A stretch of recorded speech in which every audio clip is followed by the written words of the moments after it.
The tournament's no stranger to you. You won it 2 times. Oh, we won it twice, but I tell you what, it's a thrill. This is the showcase for the kids. This is the kids' tournament. To show who's the baddest dog gets the bone. A lot of hard work with the whole region goes in tonight, and I don't think we're going to be disappointed at all. It's a great performances we're going to get right on down the line. 13 weight classes, just some real gladiators out on the mat. Well, there was some concern going around earlier today, a few whispers here and there, concerning whether or not the Mickowitzes, the brothers that are highly ranked here at the beach, would wrestle each other. What'd you find out? Well, it's up in the air. The Mickowitzes are the number 1 and 2 kids in the area. They're twin brothers. One goes to Kellum, one goes to Green Run. Last week in the district, Adam won the match by a point, and there was concern this year that nobody knows right to this second whether they're going to wrestle or take a double default and be declared co-champion. So we talked to both the coaches prior to the match. Neither one of them sincerely knows what's going on. They're making up their mind right now, and when the coaches find out, you're going to find out, and everyone's going to find out not only who's going to win the match, but if there's going to be a match. That's just one of the many stories here tonight. Another of the big stories is Great Bridge High School.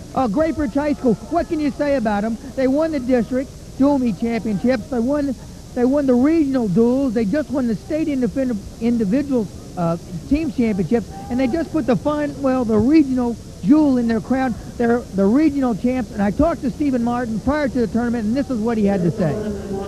Congratulations, Coach Martin. You're in your first year at Great Bridge. It might be new to Great Bridge, but it is new to you. You've won the Eastern Regional Championship, another jewel in your crown. But the amazing thing about this, you've won it going away into the finals.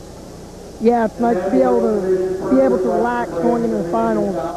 But we have 5 finalists, and the shift is to the individuals. You want to come out with 5 champs after the finals round is over. Well, Frank, before we go to the table over here and get started with the match, let's run down the team scores real quick. Great Bridge is in first place, 217 points. Western Branch 161, Cox 112. Stay with us. A lot of good matches coming. Frank's going to have a lot of guests to talk with us. Stay with us.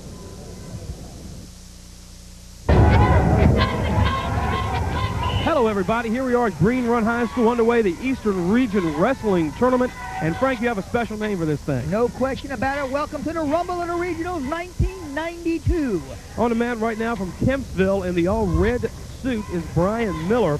He's ranked 1 in the area. He was the Beach District champion. The other wrestler is John Blankafleur from Salem High School. He's ranked 3rd in the area. He's 13-1 in the dual meets, and Brian Miller's 15-0. Right, these two are no stranger to each other. They wrestled last week in the district championship. We might mention that Brian Miller got here with a technical fall, 4:43 left, over Chris Viola from Western Branch. That was a very interesting match. And also, John Blankafleur, the one that we see out there now, beat Shane Darnell of Great Bridge to get to where he is right now. There goes Miller. He's got that front headlock we see predominant with the Kempsville and the Great Bridge wrestlers. You expect to see that a lot tonight. And he's trying to score it.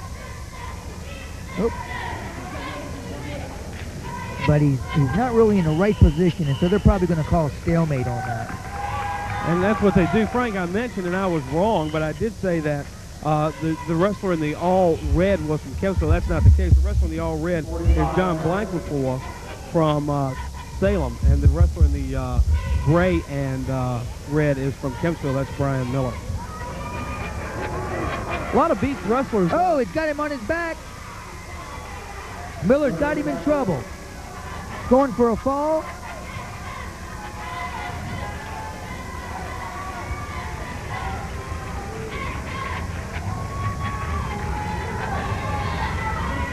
We mentioned before, Brian Miller was the Beach District champion. He's doing well now.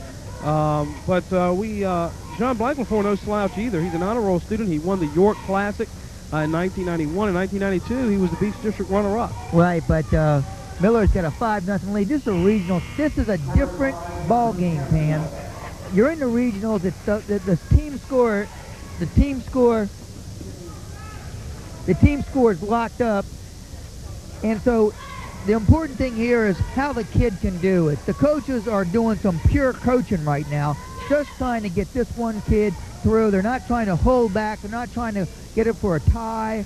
They're just trying to do everything they can to bring their kid home as the Eastern Regional Champion. And the whole region is represented tonight in the finals, from Norfolk, Portsmouth, Chesapeake, Hampton, Newport News. We will see a couple Peninsula wrestlers that we haven't seen before a little later in the matchups this evening. Right now, 7-0 in favor of Miller of Kempsville in the two-color outfit out there. Blankaford is in the all red, and he's not really in good shape. Miller's got that cross wrist, and he's got it through the crotch. He's trying to do what we called earlier Torella, where he's trying to pull it up on his back and try to tilt him. He's unable to do that. We've got some great matches here in the finals. The arena was buzzing tonight with anticipation of the next match, Mikowitz versus Mikowitz.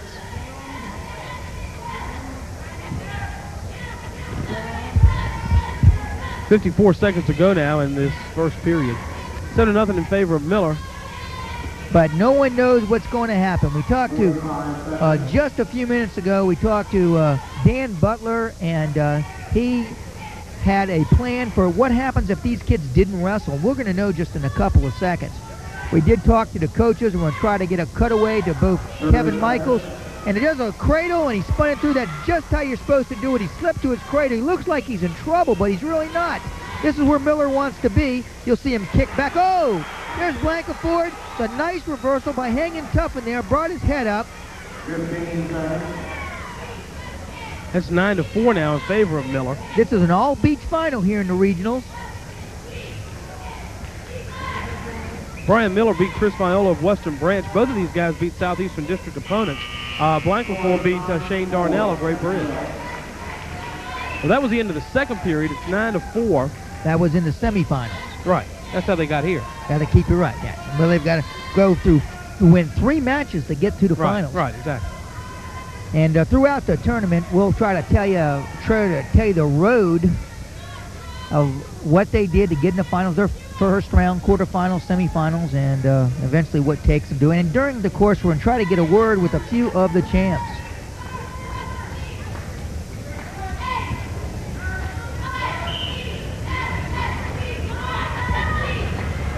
He's trying that high turn-in shrug, and he gets away for an escape. Now let's watch these guys here on their feet.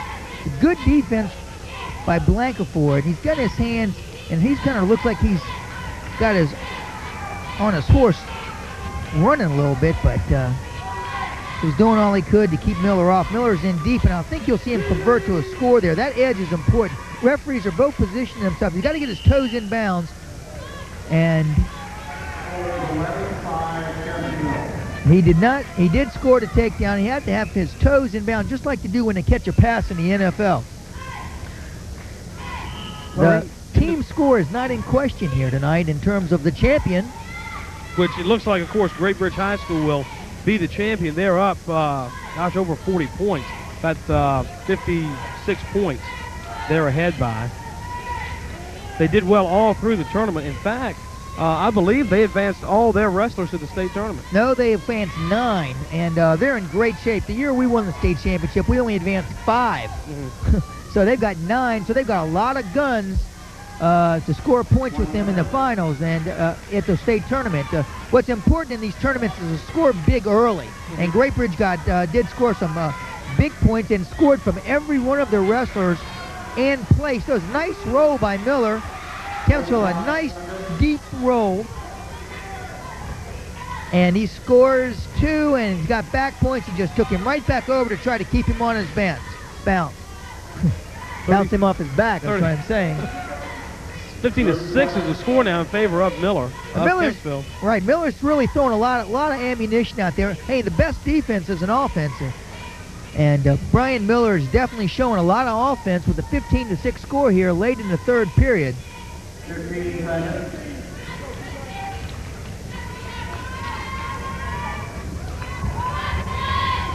Well, coming up next, Frank, something we've been waiting to see, the Mikowitz brothers, one from Green Run and one from Kellam. Right, and we talked to both of the coaches, and we're going to cut to that. The champion here is Brian Miller from Kempsville High School. And now let's have that conversation with the coaches of Kellam High School and Green Run High School about the Mickowitzes. Kevin Michaels, a coach of Kellam High School. You've been coaching Adam Mickowitz for the last 2 years, and you had the pleasure of coaching Aaron Mickowitz. There's talk tonight that they might not wrestle in the finals. Why? And why will this happen? And is it going to happen?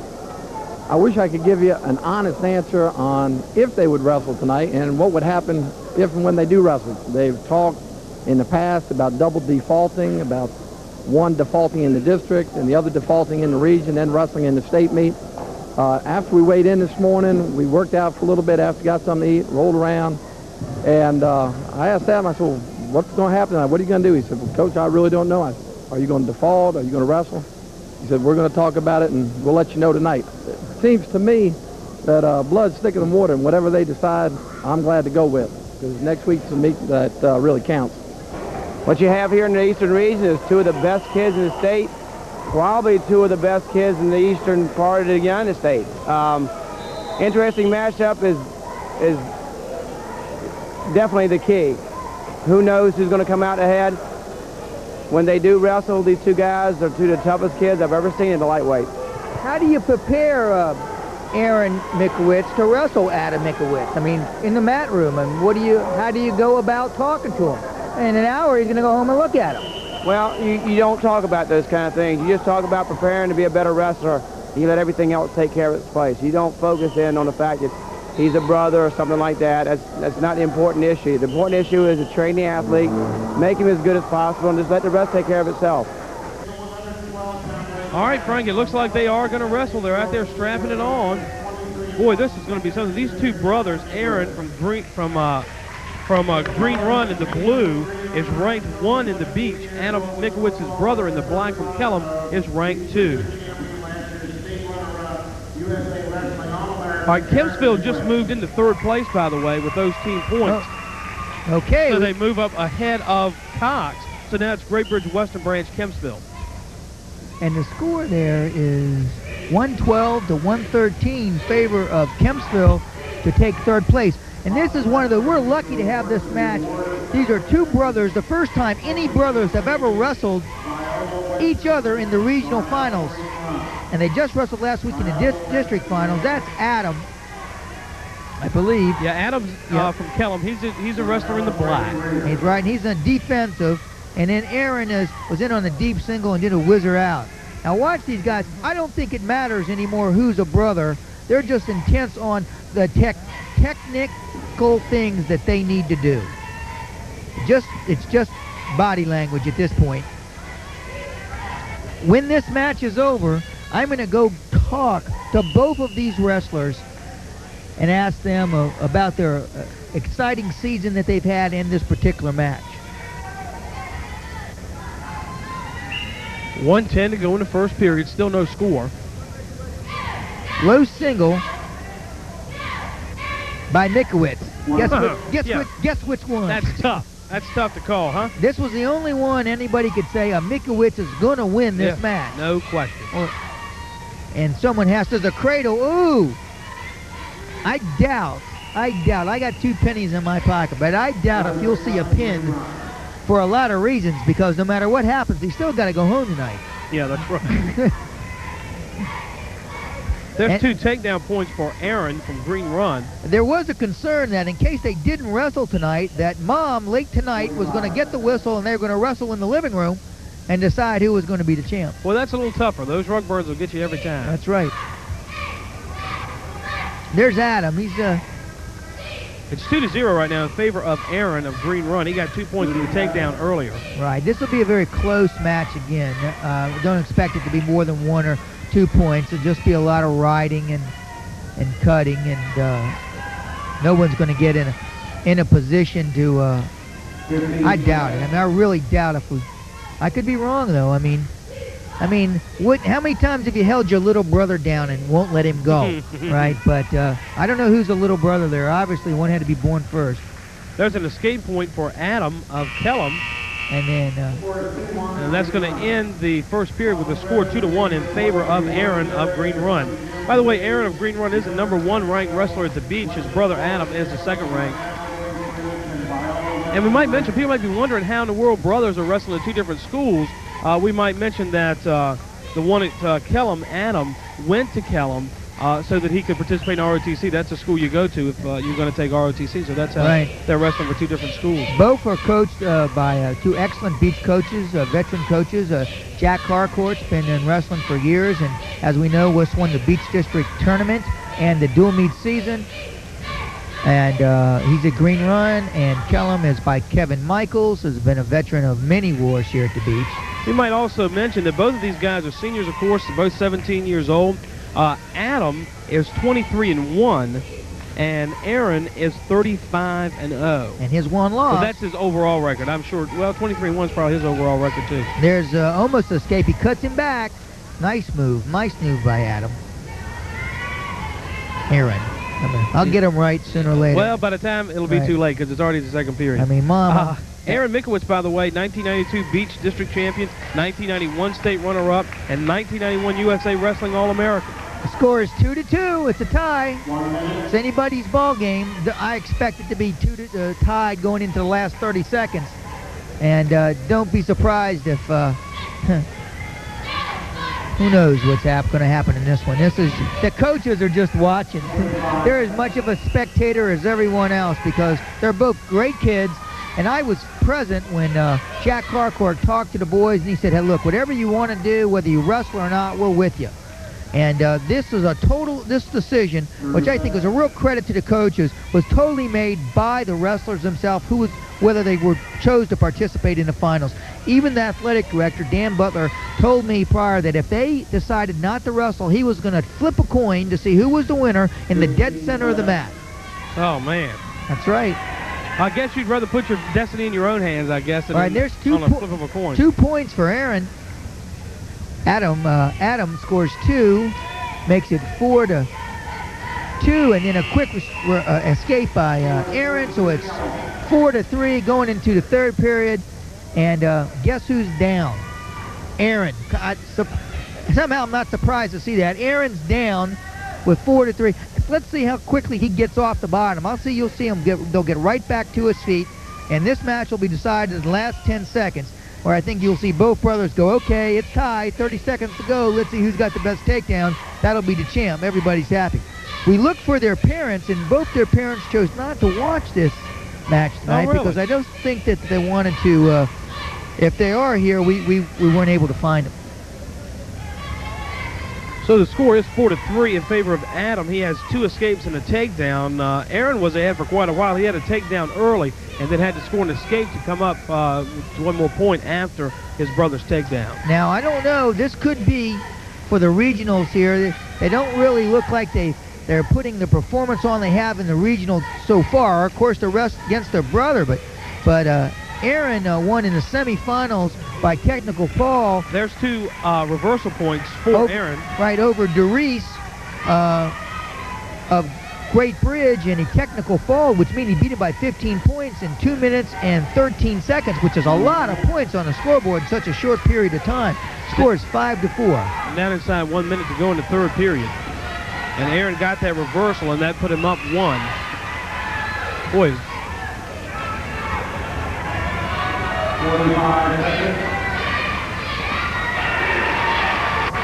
There's 2 reversal points. 6-5. Watch Aaron to come. Watch him to come out. See what happens here.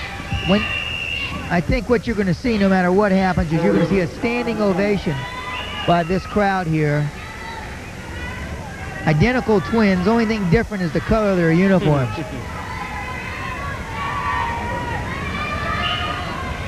Aaron for Green Run and Adam for Kellum.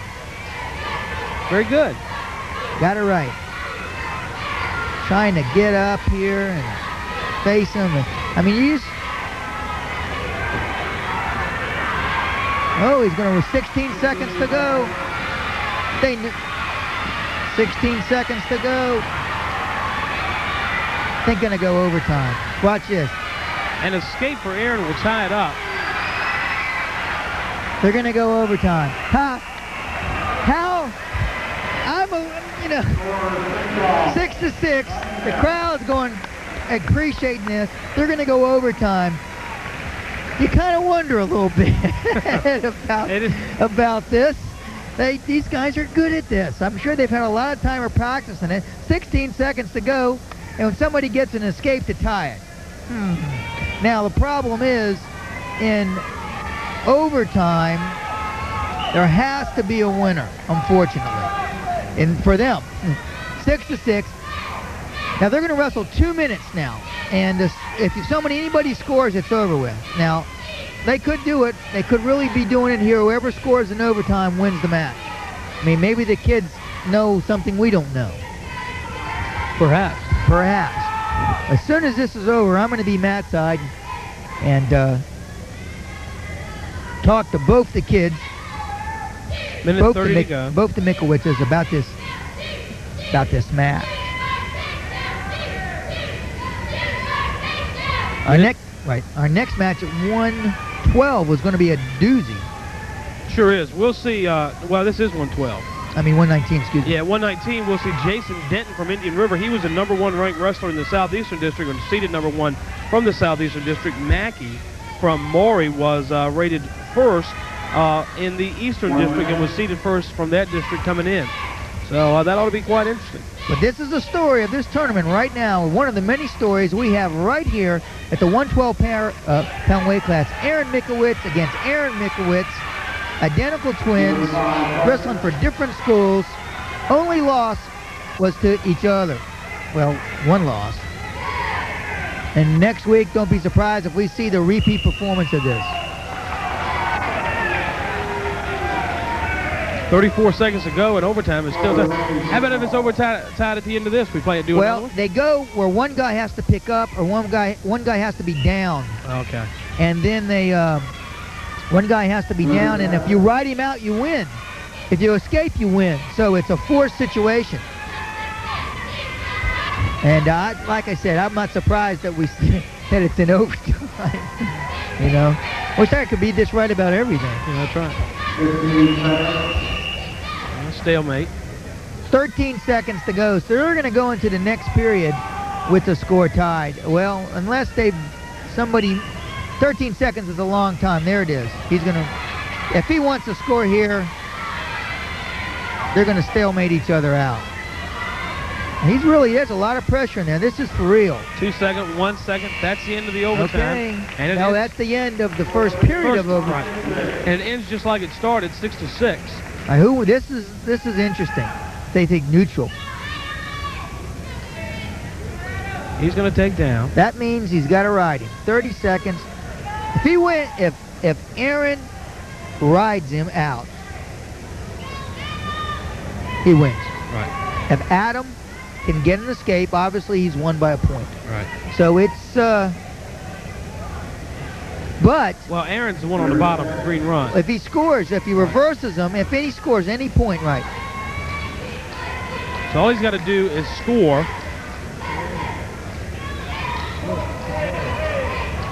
That's right, score something, and that's going to see what happens here. So the clock's down to 30 seconds now where they have to start it.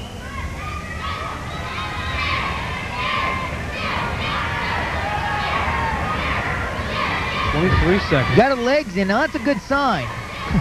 I mean, you're not going to go a lot of places with legs in. There's only 17 seconds to go. So, I would 9 seconds.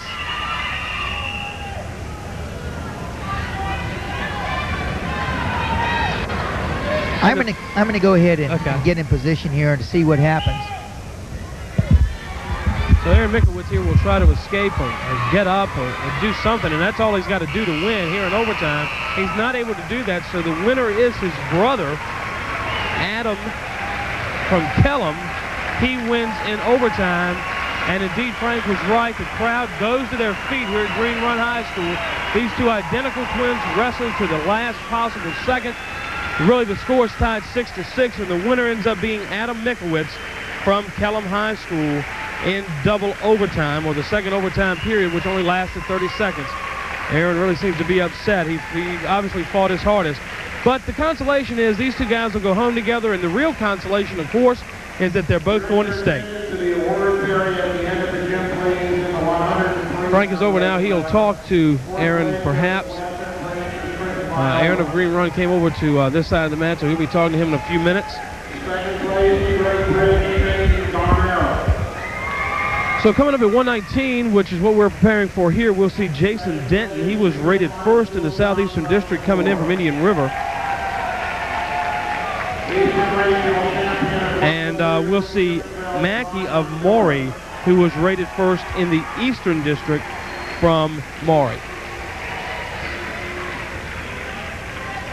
By the way, Denton's in the light blue from Indian River. Mackey is in the navy and orange. Jason Denton from Indian River High School is 17. He's 15-0 in dual meets. He's 28-0 overall.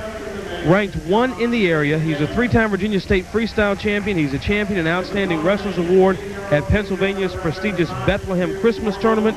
And he's currently ranked 7th in the nation at 119 pounds. That's Jason Denton out there for Indian River. But, of course, Roger Mackey from Maury, no slouch. He's 9-2 in dual meets. He's an 11th grader. His overall record for the year, 21-7. He's a 1991 Eastern District champion and the 1991 Eastern District runner-up.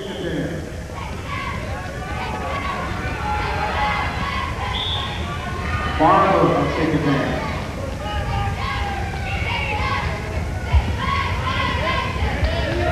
Out on the floor now, Mackey will try to pick up Denton and push him to the mat.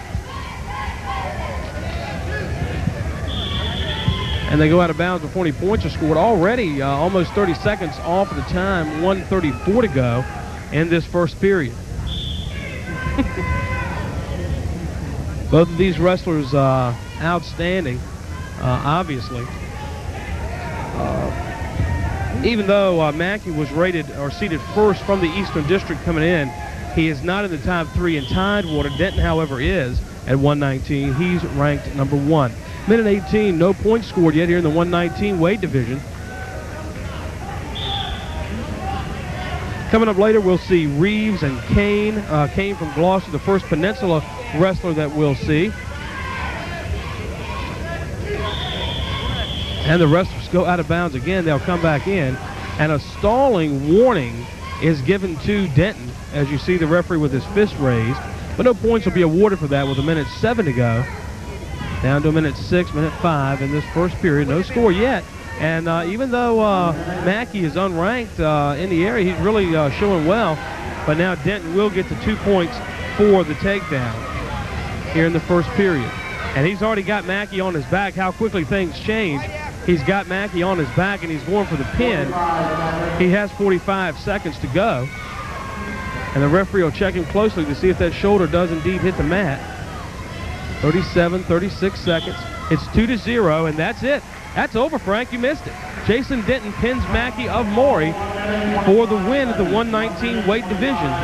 Denton's a great one. He's highly recruited by everybody. You're going to see great things from him. Let me tell you what just happened here. I was trying to talk to the Mikowicz brothers, and let me tell you something. That match that you saw was a very emotional thing for both those young men. And that match was everything it was. It was a credit to 2 great wrestlers to go as tight as they were, and the winner just came down to 30 seconds. Who could ride someone for 30 seconds? Now we're going into the 125 weight division. We'll see from Western Branch Morrell Reeves. We've seen him before. He's 17, 27-4 overall, the 1992 Western Invitational champ, 1992 Southeastern District champ, and 1991 3rd Virginia AAA state. In the state tournament, he was number 3. I talked to Terry Perdue about Mr. Reeves and what he had to do to come away here as the regional champion, and this is what he said. Well, in the past 2 weeks, Morrell's biggest problem has been keeping his weight down. He's been doing that, been living that weight, and his intensity levels come back up, Frank. The thing Morrell's got to keep doing is he's got to keep attacking on his feet. He's got to keep working in on his singles and high crotches to try to set up a few other moves that he's got, and I don't want to go into that right now. But on bottom, his biggest thing on bottom is he's got to get off on the whistle. He's got to move on the whistle and stop getting his arms tied up. He's been slow sometimes. When he does, he gets his arms tied up, and he's open for cradles and stuff like that. We've worked a lot with him in the past 2 weeks, and it's come through. And, you know, ever since the dual meet championship about 3 weeks ago, he's been undefeated, and he's wrestled every tough kid that's been in the region right now. I think he's going to be a winner tonight. He's got a tough opponent from Gloucester, but we're looking forward to the match and the challenge. And he'll be wrestling from Gloucester, Shaylen Kane. He's 17. He's 27-1 overall. He's a 1991 district runner-up, 1992 Deep Creek Christmas Tournament champion. That's where we saw him. We've seen him wrestle over at Deep Creek, and he was a 1992 district champion. Right, he's a great one. And his opponent, what a great name, Shaylen Kane from Gloucester. Every year we get a team that know, who are these guys? Where did they come from? Gloucester was just 2 years ago with a AA school, but that area is just blowing up, and they're in the Peninsula District. They're out of the Peninsula, and of course, you know they're over and up higher than up Pocosin area, above Newport News. And Shaylen Kane from Gloucester trying to keep his Cinderella hopes alive against a very, very good Morrell Reeves from Western Branch. And of course, just the fact that he's here means that he's qualifying for state, so he will get to go in and wrestle in the state tournament. Everyone you see this week, you will see next week in the state tournament. We might mention that both of these guys came in #1 seeds. Reeves, the #1 seed in the Southeastern District, and Shaylen Kane, the #1 seed from the Peninsula. And you're going to see Reeves use his length and his stretch, you know. He's got that great leverage, which you just saw him do on his takedown. And there's a beautiful, just a power half, and just used his leverage to roll him, put him right to his back. Let's see if he got any back points out of it. He did pick up two from our referee out on the mat. So there's 2 referees for each of the final matches. They have the referee and the assistant referee. Kane did a good job of getting up off his back and getting up off the floor there. Showed some power. He really did show it, and he's got a little tighter body and a lot of little power. We don't really know a lot about him. His matches to get here in the finals, he won in the semifinals 2-1 over Maury. He had a fall in the quarterfinals in 54 seconds. By the way, we might mention that he beat Corradino from Maury, Mark Corradino, and he ended up in 3rd place. He was in 3rd place in this weight division. That was in the quarterfinal. In the quarterfinals. In the semifinals, he won 4-3 over Corradino, right? And he beat Pruitt from Cox in the quarters. 18 seconds to go in the first period, 4-1 in favor of Morrell Reeves of Western Branch. Right, Reeves got up to a big start, got that takedown, and then hit a power half for 2. 9 seconds to go, first period almost over.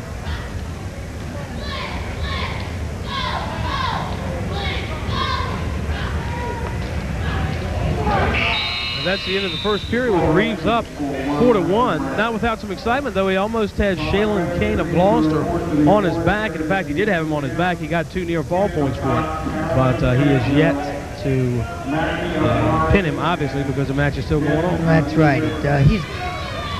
Shannon's got to come up with some points here. He's got to come back now and match the points that have been scored. And I think you're not going to see him do the takedown game with. They're just going to kind of use his power here to just looking right now. He's looking for a cross-face cradle, which is he's trying to drive his head to his knee.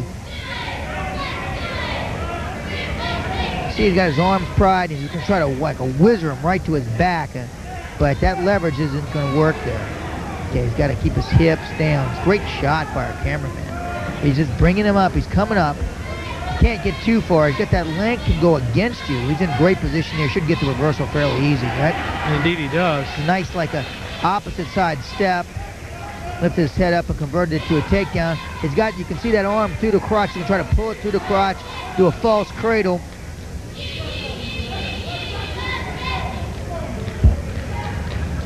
There you go. There's an escape point for Shaylen Kane of Gloucester. That's the way he's gotten his points so far. He's scored 2, both of those on escapes. Right. A minute to go in the second period. Oh, nice move. Right into your homeroom. Boom. Watch out. Well, that knocks you back. That knocks you back against the color TV, didn't it? Our cameraman's going, whoa. Hey, but he's feeling 3D vision there, baby. We got, later on, my favorite, the dumpster, coming down at heavyweight. Down to 45 seconds in the second period. We do have some guests coming up later on during the course of the tournament. We've got Wally French, the big administrator in wrestling, a big fan of the sports, and will talk to us about the middle schools in Virginia Beach have just adapted a junior high school program which will include wrestling. A nice front headlock by Reeves. Brian Beatson, a former 3-time state champion from Cox High School, All-American out of Oklahoma. He's going to be with us. And we've got some guests that we'll be talking to. Try to squeeze them in between matches. Of course, you're going to hear from the coaches about what their kids have to do to win the championship here at the regionals. Got a little blood going on out there from Morrell Reeves, so they're going to go out and spray off the mat and clean that up, bleach it down some, and then they're also taking care of Reeves over on the sideline. 22 seconds to go is where we'll start in the second period when the wrestlers get back out on the mat.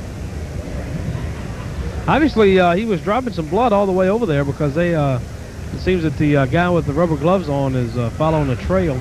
Well, you got to wipe that stuff up. Right. You got to wipe that stuff up and keep it off of the mat.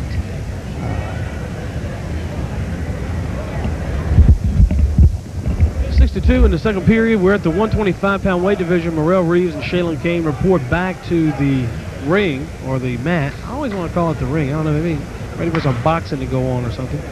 We mentioned that Morrell Reeves ranked 3rd in the area by the Virginia Pilot. Shaylen Kane not ranked. And I'm not sure if that's by virtue of the fact that we don't rank Peninsula wrestlers in the Virginia Pilot, or if they do, or if there's some other reason. 12 seconds to go down the second period. And Frank's back. All right, Frank's back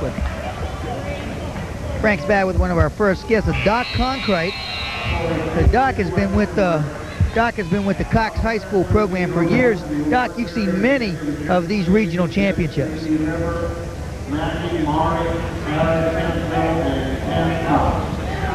He'll be with us. A little technical difficulties. 8-2, by the way. Let me give you an update. There is a match going on in the third period. It's 8-2 as we get underway. Still in favor of Morrell Reeves. I'm back with Doc Concrite, and Doc, this Reeves gentleman here, Morrell Reeves has got that lanky, that body style, which is real tough for a guy to wrestle, a strong guy to wrestle, with Shaylen Kane from Gloucester. And you've seen a lot of these great wrestlers over the years, and Reeves is definitely using his leverage to help him out here. Yeah, well, the leverage is a big help, but the other guy apparently has more power, and I don't think this fellow's using his leverage quite like he should. I think he should be using the legs more, which makes it much to the advantage of the long, lanky guy if he uses his legs. The stronger the opponent here is doesn't necessarily have to use the legs. I think that the Western Branch boy has more power. Just because he's got that length, and with height comes leverage. Yeah, with the leverage, but I think he ought to be using his legs more. Well, I know what your feeling is on that. Doc's been teaching legs for many years. You've been associated with the Cox High School program for how many years, Doc? Since Cox was a school, whenever that was. And Doc has had two sons that have wrestled, and that was Chris Concrite and Scott Concrite. Between the two of them, they won 7 state championships. Yeah, 7 state championships, and Chris was runner-up his freshman year. So they're no stranger to this wrestling. And there's Morrell Reeves. He's got legs in. Now he's got legs in. That's what he should have been doing all along here. And Doc's from the old school. He really likes those legs, and that's why I pulled you over. Doc, he was a little too high then, and he fell off. Yeah, well, you've got to stay underhook. You have to stay over the body. There's Shane got that on. Better off if you get a 2-on-1. Right. And that's the end of the third period. The final score 12-3 in favor of Morrell Reeves of Western Branch. He'll be the regional champion. A regional champion from Western Branch High School. Doc, we're with Doc Conkright, and exactly what he is. He's been a doctor in general practice and has been with Fallen Wrestling for years and years, and he has been my great mentor. Doc, how have you seen wrestling in the high school levels progress over the years? Well, I think they're starting to instruct these children at a much more uniform level.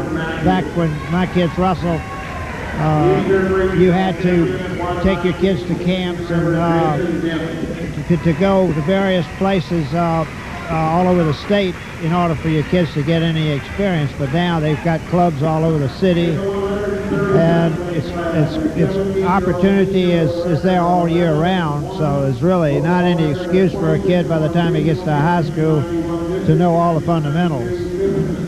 Thanks, Doc. Out on the mat we have... Out on the mat, Frank, now that we're back to the match, we have Collier from Cox. This is interesting. We're at the 130-pound weight division, and it's interesting you were talking to someone from Cox High School because we have two beach wrestlers on the mat right now, Collier from Cox and Pratt from Green Run. Collier came in rated first in the beach, and Pratt came in rated second in the beach. Right, I talked to both the Cox, Gary Hardenoff from Cox High School and Jack about this match. They both pointed to it, and I asked the other coaches to pick some of the key matches for this in the regional finals, and this was one of those matches.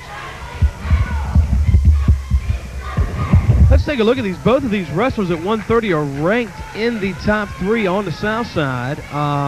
One's a junior, and he's ranked first. That's Chip Collier from Cox. He's 11-1 in dual meets, 26-1 overall. He's a senior from Cox High School. He was a regional champion in 91, district champion in 92, 5th in the state in 91.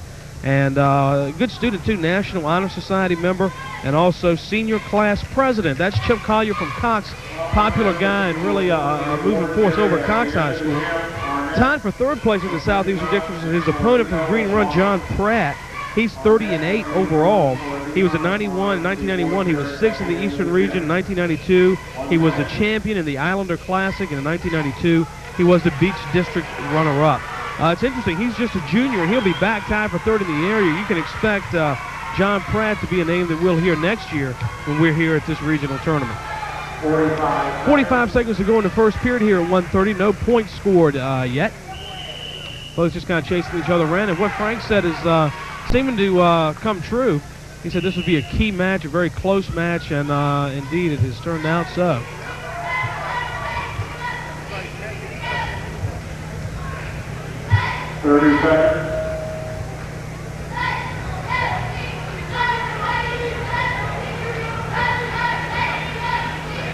Collier and Pratt out on the mat right now. Chip Collier from Cox and John Pratt from Green Run High School. Still no points scored. 19 seconds to go in the first period. Looks like we're going to end this first period scoreless.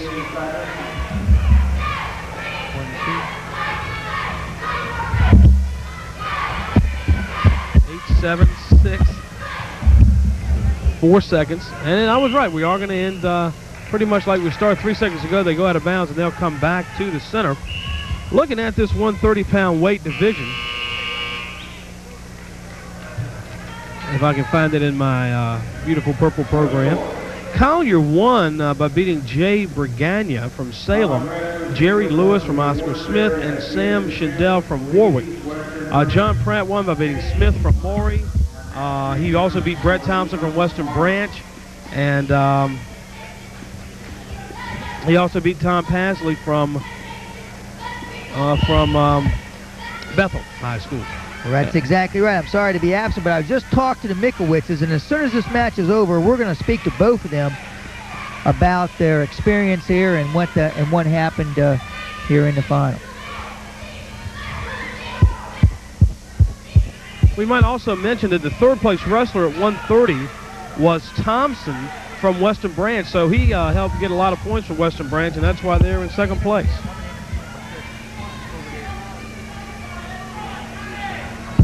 Still no points on the board with 1:25 to go in the second period. Right, and but it certainly looks like Chip Collier from Cox is in a better position. right. Chip is the defending regional champion. He's going to keep a lot of pressure up. These Cox wrestlers, and both Cox and Green Run are both well conditioned and well coached wrestlers. The Beach probably has the best coaching in terms of overall balance in any of the districts. They have that junior high school program, which has just been canceled by the school board. They're going to go to middle schools. In a little while, we're going to talk to Wally French, who's with the Virginia Beach school system. He's going to give us an update on the Beach middle school program for next year. He's got an escape, or look like Collier. Nope, been on a leg. No, they haven't awarded any points at all yet. There it is. He should score a takedown right there. Nope. Oh, they should. I don't see why not. Well, I think, you know why? Because he was on top. That's what happened. It looked like he had an escape and then awarded a takedown, but what they did is that there was no control, so there's no escape. Therefore, right. There was no takedown. Right. But it looked like there might have been a takedown right over there. I mean, well, he was on top of him. Yeah, well, you got to get an escape first before you can get a takedown, Coach. Well, but there. Oh, that's right. That's right. Because somebody started on the bottom. That's it, Rich. Rich, stick to golf, Richie. That's right. 38 seconds to go in the second period. There's Chip Collier. Oh, still got control there. She's got that leg, and wrestlers got to be able to get completely away from him for them to award an escape, but they won't have an escape there either. Well, you were right, Frank. This is really turning out to be quite a match. It really is. Chip Collier against John Pratt. Of course, this is an all-beach final. You know, I mentioned before while you were away that Chip Collier is his senior class president. Senior class president and defending regional champion.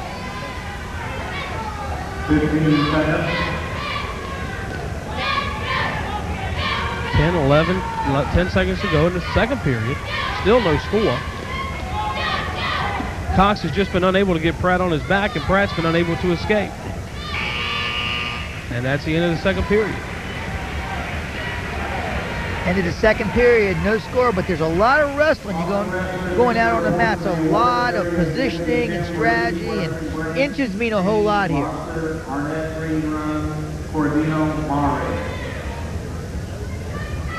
We mentioned before that the third place wrestler in this division was Thompson from Western Branch, and that's a fact. You get somebody to come in third, that's a lot of team points for you. Right.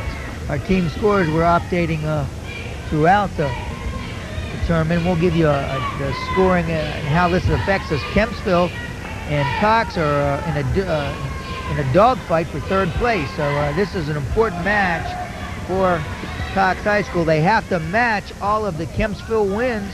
They both have 2 in the final. And so Cox has to win here just to keep it even. Minute 36 to go now in the third period, and still no score. We're back underway with John Pratt on top. And we said he is ranked third on the south side. Came in ranked second from the Beach. Chip Collier ranked first on the south side and was the first number 1 Beach seed coming in. Minute 16 to go in the third period. Minute 10. Well, these wrestlers are really evenly matched. Very evenly matched, and we could be going. It's a minute 2 left in the match. We could see us into another overtime situation.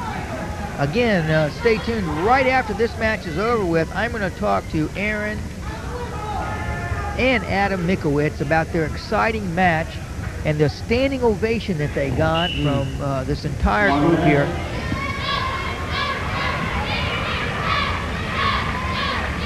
.54 seconds. Oh, tried to do a roll. Got him. Collier gets the reversal. And the first points of the match with 44 seconds to go. Scored by Collier on a reversal.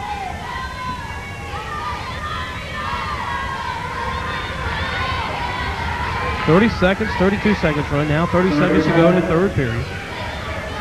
2-0 in favor of Chip Collier of Cox High School. Right, and 23 seconds to go.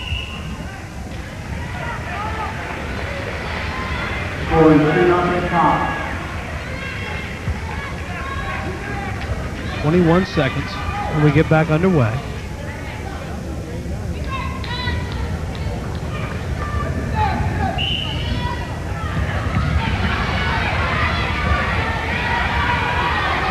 Certainly can't accuse either of these wrestlers of stalling, Frank. No, you can't do that. He's going to try to see if he can.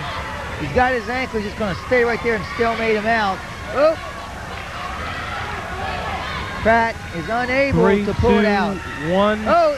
Well, there's one. Now, he doesn't give him the takedown, but he will give him the one escape point.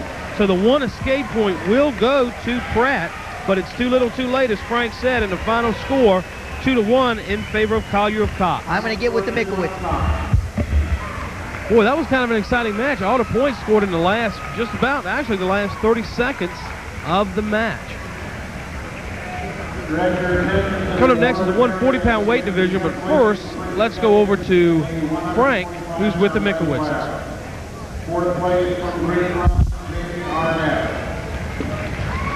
I'm with Adam Mikowitz, right, and Aaron Mikowitz. Gentlemen, let me get you in here tight.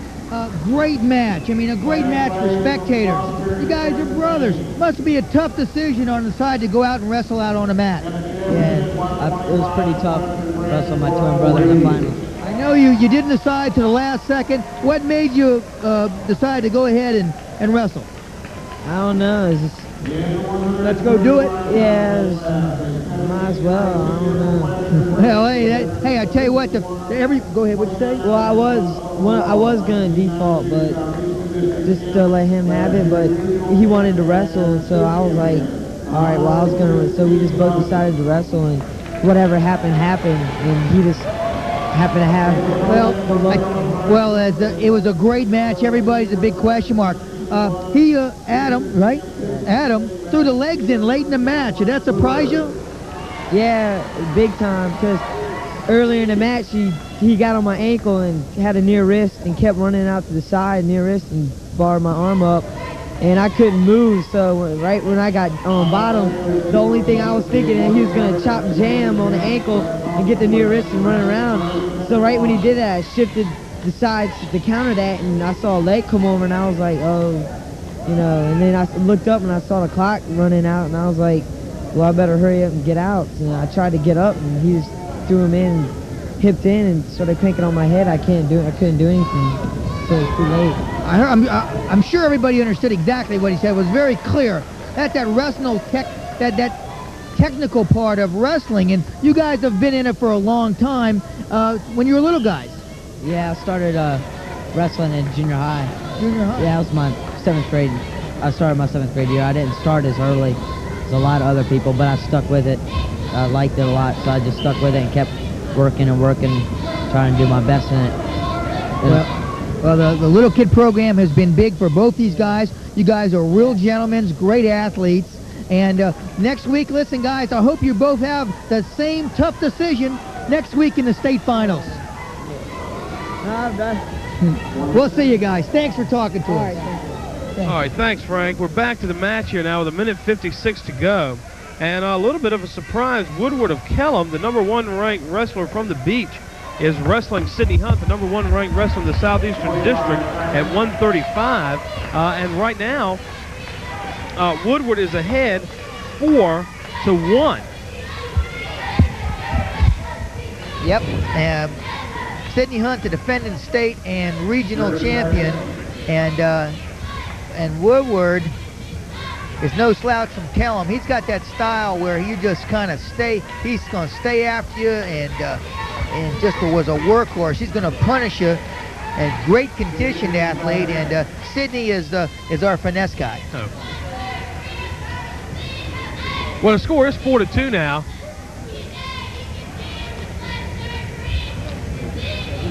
Two seconds to go in the first period. 4-2, favor of Sydney Hunt, the defending regional and state champion. With me one of our many guests that we're going to have throughout the regional tournament tonight is Wally French, the principal at Green Run High School, the former principal here, the former principal at Green Run High School, and now the principal at Salem High School. Wally, another great regional finals. Yes, it sure was, Frank. I've been here, I guess this is about my 25th. Oh, yeah, you've been here as you were hollering at me in the stands. I can remember when you were coaching, Frank, back many years ago. The finals, it's a great regional finals, and I think that all the things that are wrong in the world today, to see these athletes dedicate themselves to maintain their weight, to learn the wrestling, to show the discipline in their life, it really is a great tribute to the student athlete. Yeah, I think it is, Frank. I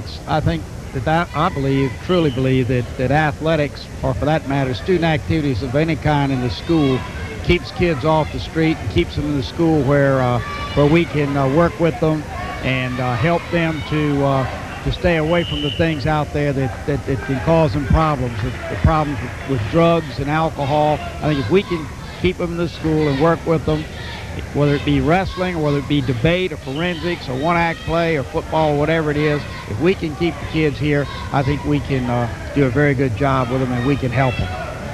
There's Sidney Hunt trying to get an escape there, and I know you're a real fan of the sport. I know you've got a lot of being the principal, you're fond of all the sports, but I know wrestling is very close to your heart. Yeah, I've been worked with wrestling for a long time, and of course when I was at VMI, many years ago, I wrestled up at VMI and for a year, and I enjoyed it up there, and I like it very much. And of course, I had the regional wrestling here when I was at Green Run for, I guess, I don't know, about 8 or 10 years, from 1979 until now. We've had the regional wrestling here. This is a really good match we have right now. Sidney Hunt, he's doing all he can to maintain his lead. He's in the catbird seat. He's winning 4-2, and he's on bottom. All he's got to do is use his strategy. Right, I don't want to say right out that you think, well, that's a bad thing. That's all part of the game, Wally. This young man from Western Branch is an excellent wrestler. There's Mike Wilford trying to convert it, but he's going to have to take it to Sidney and go up on his head and try to turn him if he's going to cut that lead down, or he's going to have to just cut him loose and try to take him down, which it doesn't seem he to be doing that. It's the second period, and I don't think he's quite as strong as the boy from Kellam isn't quite as strong as Sidney. I think Sidney can pretty much control him, I believe. Right, this is the number 1 and the number 2 ranked guys in the area right here in the finals. Well, the young man from Western Branch, isn't he one of the top in the state? He's a defending state champion, and defending regional champion. And Mike Woodard is the second ranked guy in the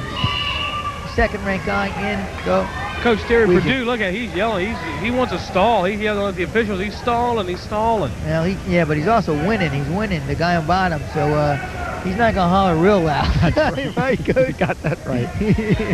There he is. He's gonna try to go. Mike's got to make things happen. He's got to take some chances here and go up on his head. Now in the third period, if he's got choice and can go down, that would open the match up a little bit. These guys, when you get to the regional finals, are very good, and the caliber of their talent is very equal. So we end up having some really close matches.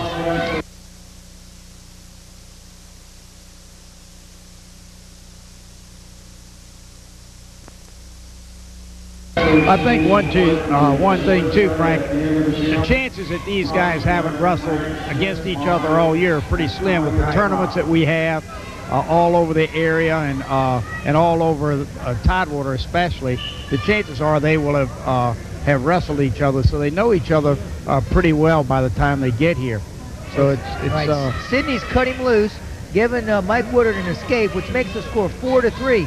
But this is where Sidney likes to be, on his feet. He's very smooth, very quick, very agile athlete. And very strong. Right. Now, Wally, I called you over here to ask a big question, and that is that the Virginia Beach school system will be switching over from junior high schools to middle schools next year, and there was a big concern that with going out with the junior high schools was going to be the junior high school athletic program, which is the basis of the Beach strength over the years. But through some hard work, and I know some parents raising the questions to reconsider, I know it was voted out. The middle schools are going to have their own athletic programs. Yeah, for 1 year, Frankie, at least the school board voted to include a full-blown athletic program in the middle schools and the junior high schools. You see? Oh, there you go. Look at this. Yep. He's getting in there, and this minute 5. He's going to try to stalemate, and what he's got to do is reverse direction. Let go and Look reverse. At this. Look they gave him 2. And he's going to get 2. So he's got back points. So it's 7-5, right? Sure. 7-5. The defending state champion is in trouble. He's going to get beat, I'm afraid, Frank. Right. 35 seconds to go in this third period.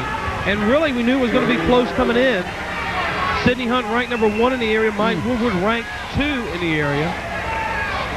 And it's certainly living up to our expectations. It is that. You've got to try to get out of bounds to start over. Got to have 2 points. 19 seconds to go in the third period. Got a good one on our hands here. Upset. 19 seconds to go. 7-5 to score. Favor of Mike Woodard from Kellam High School over to defending regional and state champion Sidney Hunt. Do you ride him out or you let him go, Mike? Frank? I bet you cuts him loose. Think? Yeah, cut him loose. Cut him loose. 7-6. Right, then he's got a warning and stalling against him. Surprised he's doing this. Oh, so you can't do that. But he's doing 19 seconds. He's just 10 seconds. 10 seconds. That's okay. Oh. Now what? That wasn't smart. That makes it 7-6. 7-6. If he goes right to the leg, they'll hit him right away. This is going to be great.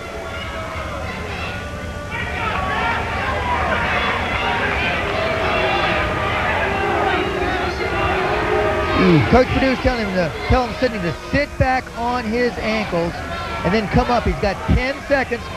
We've seen it done before in a lot less time. He's got to get an escape. Sidney up, staying right there. 5 seconds, 4, 3. He got it. Upset. That's it. Upset.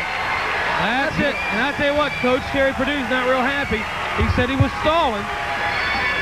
Frank's going to go over now and have a word with the upset kid here, Woodward of Kellam. He came in seeded 1 from the Beach at 135, and he ends up winning by a score of 7-6. Certainly an upset. Champion Sidney Hunt in the finals, a great moment for you. Yeah, I've had my sights set on him all year. I didn't care what I had to do, where I was going to meet him. He was the man to beat, and I knew it, and I wanted him. Late in the match, he was in on a double, and you converted it and scored your takedowns and back points. What happened in that situation? Well, we drill it in practice. It's just a little change, a little different in your level. We drilled over and over, and my coach put it all in my head, and I just went out and did what he told me to do, and I won. 135 to go in the first. Here's Strickland's got that. He's just going to be a continual motion the entire time. Strickland always looks like, Frank, that he's got a game plan in mind. He knows exactly what he wants to do, and he sets about doing it. Right. See that pressure right up there? He's just trying to keep all the weight forward on his opponent and keep Wendell off balance. Now he switched it right over to Torella, and he's just going to try to score his back points. He wasn't able to do it at all. Mark really likes that particular move, too.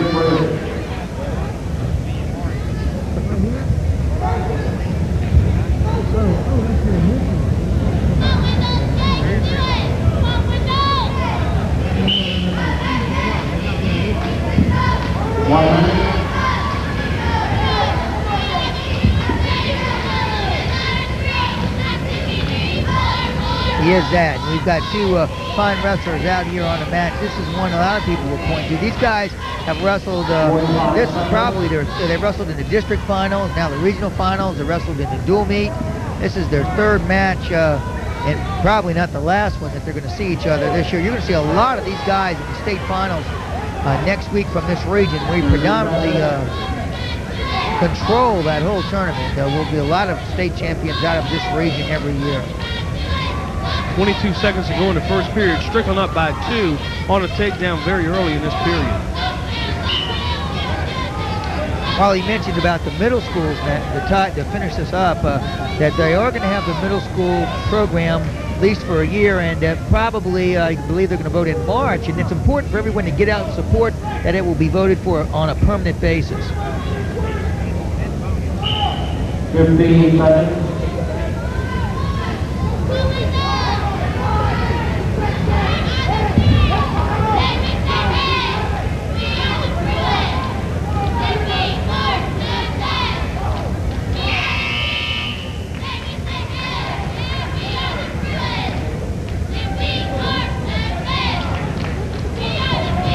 Following wrestlers due to appoint to be awarded here at the gym, Woodard, Shaylen, Hunt, Western Branch, Williams, Prince of and Wally French. That's what they do. Now Chesapeake has that program in place right now, and where they have just the 7th and 8th graders, and there's an escape right there for Strickland. Wendell Turner cuts him loose. So that's what Chesapeake does. They have the middle school athletic program, and so this would parallel the Chesapeake school system, which is good. Pretty much, I think it's a good program. And Strickland scores 2 on that cutback. The surgeon is busy at work operating on his patient.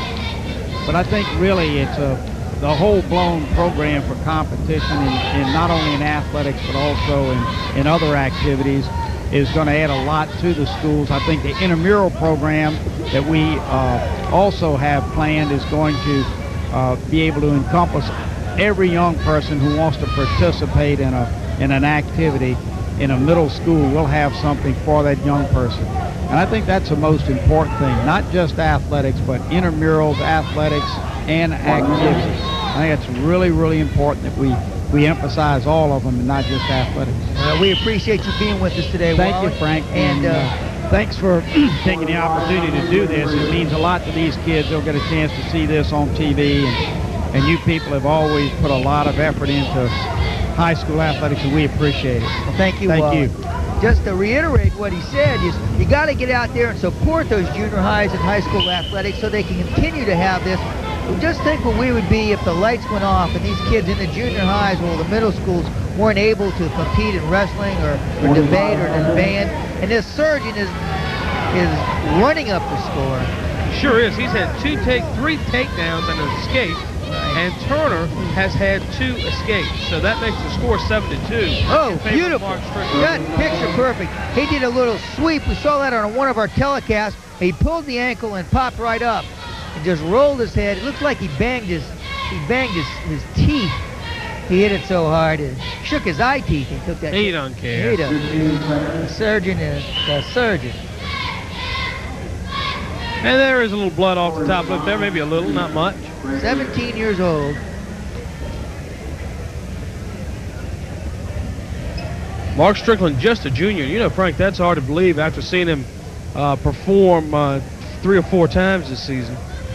He's just got it. The kid's got it. I mean, he's just going to be real tough to beat this year. And the bad news is he is a junior. Hey, I tell you what, and you know what else? Strickland's looking forward to baseball season starting. He played JV baseball over at Great Bridge last year. Quite a catcher, had a great arm to second base. That's pretty neat. Obviously, he's an all-around athlete. And he's up 9-2 here with 5 seconds to go in the second period. He just seems to have Wendell Turner's number.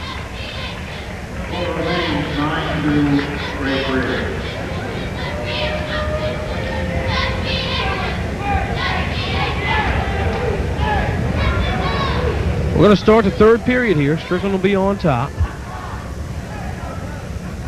9-2, the surgeon. Yeah. We got that dumpster, now we got The surgeon. The surgeon. The surgeon. Right. He's definitely just. He's a master at what he does.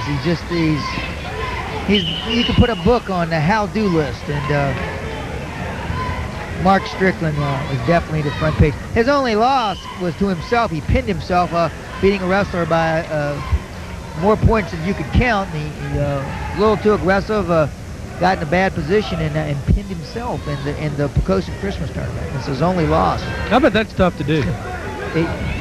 Yeah, it's, the way it happened is the guy thought he got pinned, and he went up, shook his hand, already to walk off, and said, "You look, you won."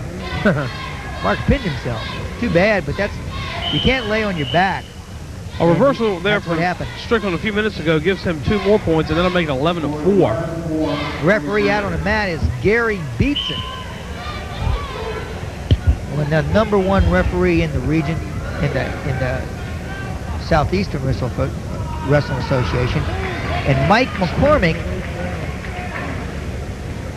from the Peninsula District is also on the mat as the mat assistant. It looks like Strickland's going for the technical fall here with 59 seconds to go. He keeps taking down Turner and letting him up, and taking him down and letting him up. And he's up 13-5 right now. He's up by 12. All he needs to do is get up by 3 more points, and it's over. But there's only 50 seconds left. Still, it's entirely possible. It is that. 45 seconds.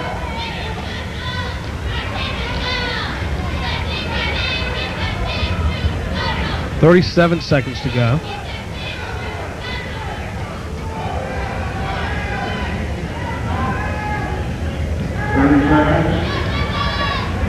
Doesn't look like he's going to let Turner up this time. Yeah, I doubt he's going to just try to better his position here. There's not enough time really to cut him loose and take him down.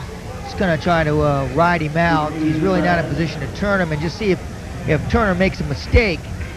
So he's got a tight waist on him and trying a little bit of a lift. 15-5 now, 10 points. Oop, he's really out of position here. If Turner could just scoot, wasn't able to do it. 15-5, and the surgeon finishes another operation in with flying colors. By the way, we may need to mention that here in the 140-pound weight division, the #3 ranked wrestler, or the #3, the guy that was #3 in the region, was Jen from Kempsville. He defeated Rivera of Cox for that 3rd place position. And then here we go to 145. Coming up at 145, we'll see Rob Barlow of Kempsville. He's ranked 2 on the south side. Take on Felton Woodson from Deep Creek High School. Felton's a senior. He's 18 years old. Rob Barlow is only 16 years old. Barlow's 17-4 overall, and Woodson is 29-5. Woodson is 1991 WRAL runner-up, 1991 Southeastern District champion, 91 Eastern Region runner-up. So he was a runner-up last year, was Woodson from Deep Creek, that we'll see come out on the mat in a few seconds. But ranked #2 on the south side is Rob Barlow. He's 16 years old, and he was 2nd in the Beach District in 91 and 92. You know what's interesting about this, Frank, is that neither of these wrestlers came in with district championships. No. Woodson came in 3rd in the Southeastern District from Deep Creek. Barlow came in 2nd in the Beach District. I think this is the first match. It is. First match we've seen, and I think the only one tonight in which one of the wrestlers wasn't 1st in their district. Well, that just goes to show you a guy that thought he should have been the district champ, went back to the wrestling room, ran an extra mile, did a few extra push-ups, worked on his technique a little bit more, and just had a big heart, and that's what gets you into the finals here, believing you can. See that front headlock, he's got that elbow. Kempsville seems to like that. I think we saw them do that earlier. We saw Miller do that at 103. Exactly. Benton's trying to work off the elbow, and he's a little older, a little bit stronger, looks a little bit mature. He's pretty, just gets his in on takedown, and Woodson takes a 2-0 lead here in the first period. Woodson looks pretty strong.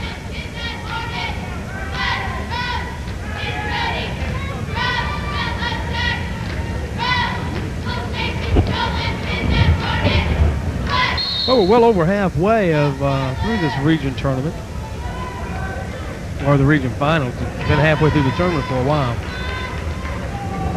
Down inside a minute now in the first period. Gets an escape. 2-1.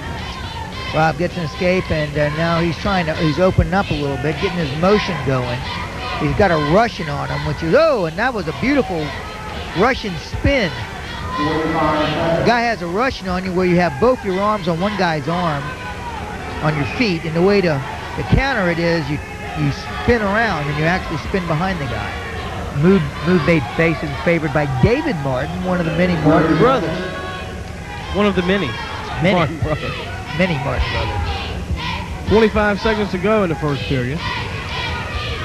Woodson still up 2-1. Not anymore. It's 3-2 in favor of Barlow after he gets 2 points for that takedown.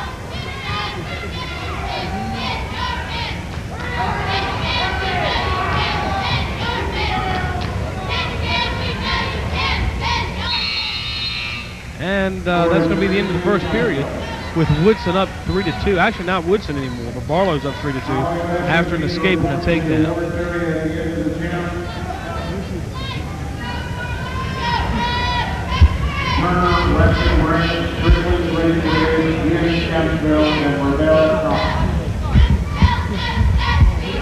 And Woodson's going to let Barlow get up, and that's going to give him an escape point here early. And that's going to tie it up. That's going to make it 4-2.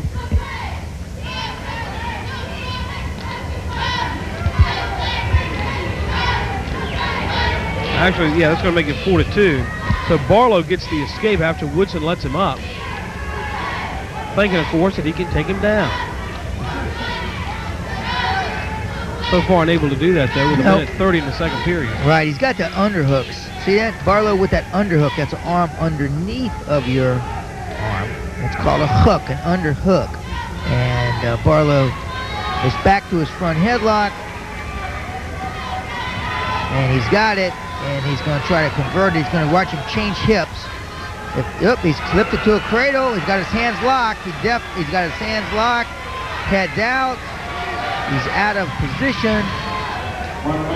2 points on the takedown there for Barlow. That's going to make it 6-2 with 56 seconds to go. And he's trying to put Woodson on his back. He certainly has time. He's scoring. Mike McCormick is the referee on the mat. 45 seconds. Barlow rolling, getting some back points.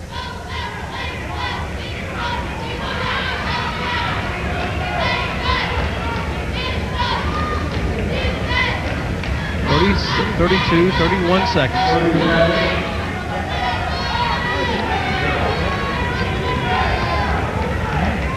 Barlow able to get the back points, but not able to get him on his back for the pin. Well, he's got it. He's got it. Barlow is in great shape. 16, maybe not enough time left to convert it to a fall. His hips are too far. He's off to the side. He's got to get him on top of him. He's going to try to lift here or step behind the foot. 3 seconds. Trying to lift. Not enough time. See, he's too far. He's too high on the cradle. Not in the right position to pin him, but definitely in the right position to pick up some back points. And he does, and the score is 9-2 going into the third period. Yeah, he is able to pick up 3 back points on that, and you're right, that makes the score 9-2 as we head into the third period.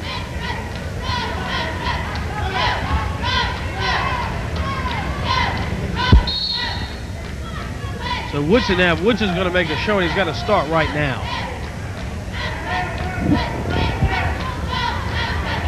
.151. Doesn't look like a lot going on out there. Oh, no, there's a lot of forward pressure, though. A lot of weight. A lot of weight going on out there. And then there's Barlow. What he's doing is he's got that Torella on him, and he can't see, but he's got his... You see it? Trapped up on top, and I don't know if he scored 2. Yep, he is scoring it. Oh, yeah. He's got 2. No question about it. Gave him 3. Gave him 3 back points for that. That's going to make it 12-2. Yep. Barlow's the only way he's going to have to be able to pull this out is if he can come up with a fall. Woodson. Barlow's in total control here. How many champions? We'll get Richie to tally up scorecard on district regional champions and try to keep you abreast of who's won what here as the tournament progresses. 49 seconds to go. 45 seconds. I believe the Beach probably is in the lead up to this point. Close. I haven't seen many Great Bridge wrestlers yet, though, only one. Well, they're yet to be heard from. They'll be all in those upper weights. 30 seconds to go.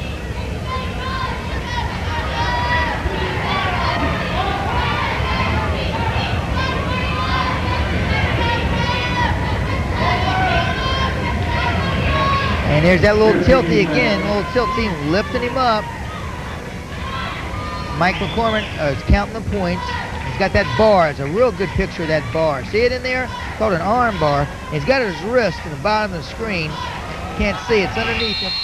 And that's our Eastern Regional Champion is Rob Barlow from Kempsville High School, and that makes it how many Beach? That makes it 5 for the Beach against 3 for the Southeastern District so far as district champions are concerned. Nice showing by Rob Barlow there, especially considering he didn't even win the Beach District. Well, we're in for a doozy at 152. We've got Chad McFadder, second in the state, and defendant regional champion against Jamie Kelly from Great Bridge.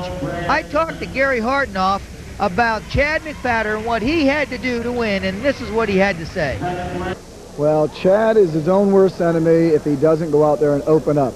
If he plays the game and gets too scientific and too flashy, then he ends up in a situation where he really holds himself back from scoring. The more he opens up, the more aggressive he is, the more points he scores, the better the match is in his favor. And he's a dominant wrestler when he does that.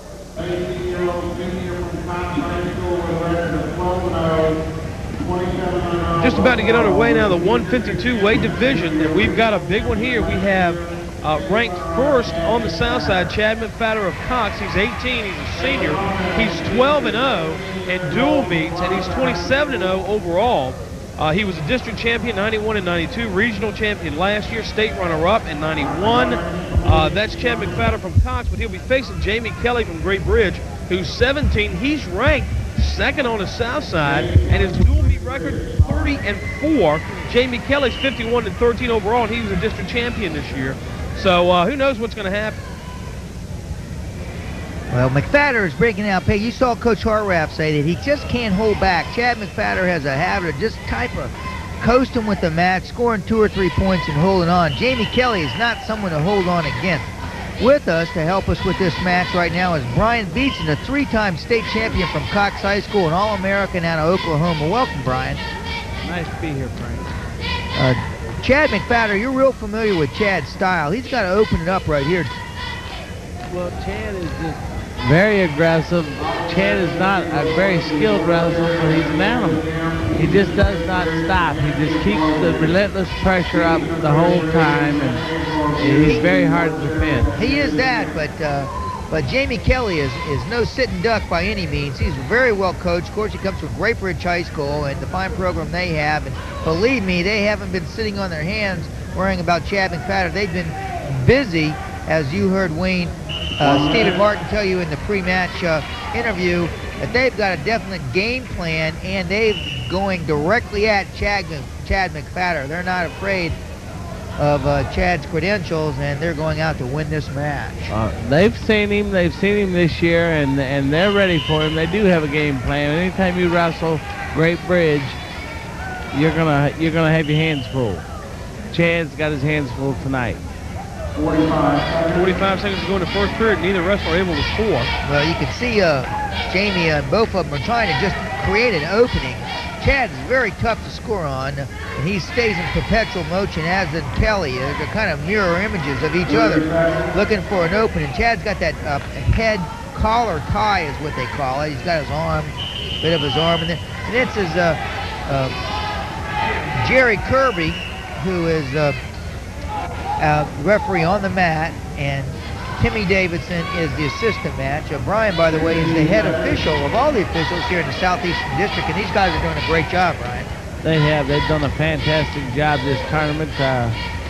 They've done a fantastic... Headlock, but a little too late by Chad McFadden. You almost feel like you wasted doing it on the out of bounds.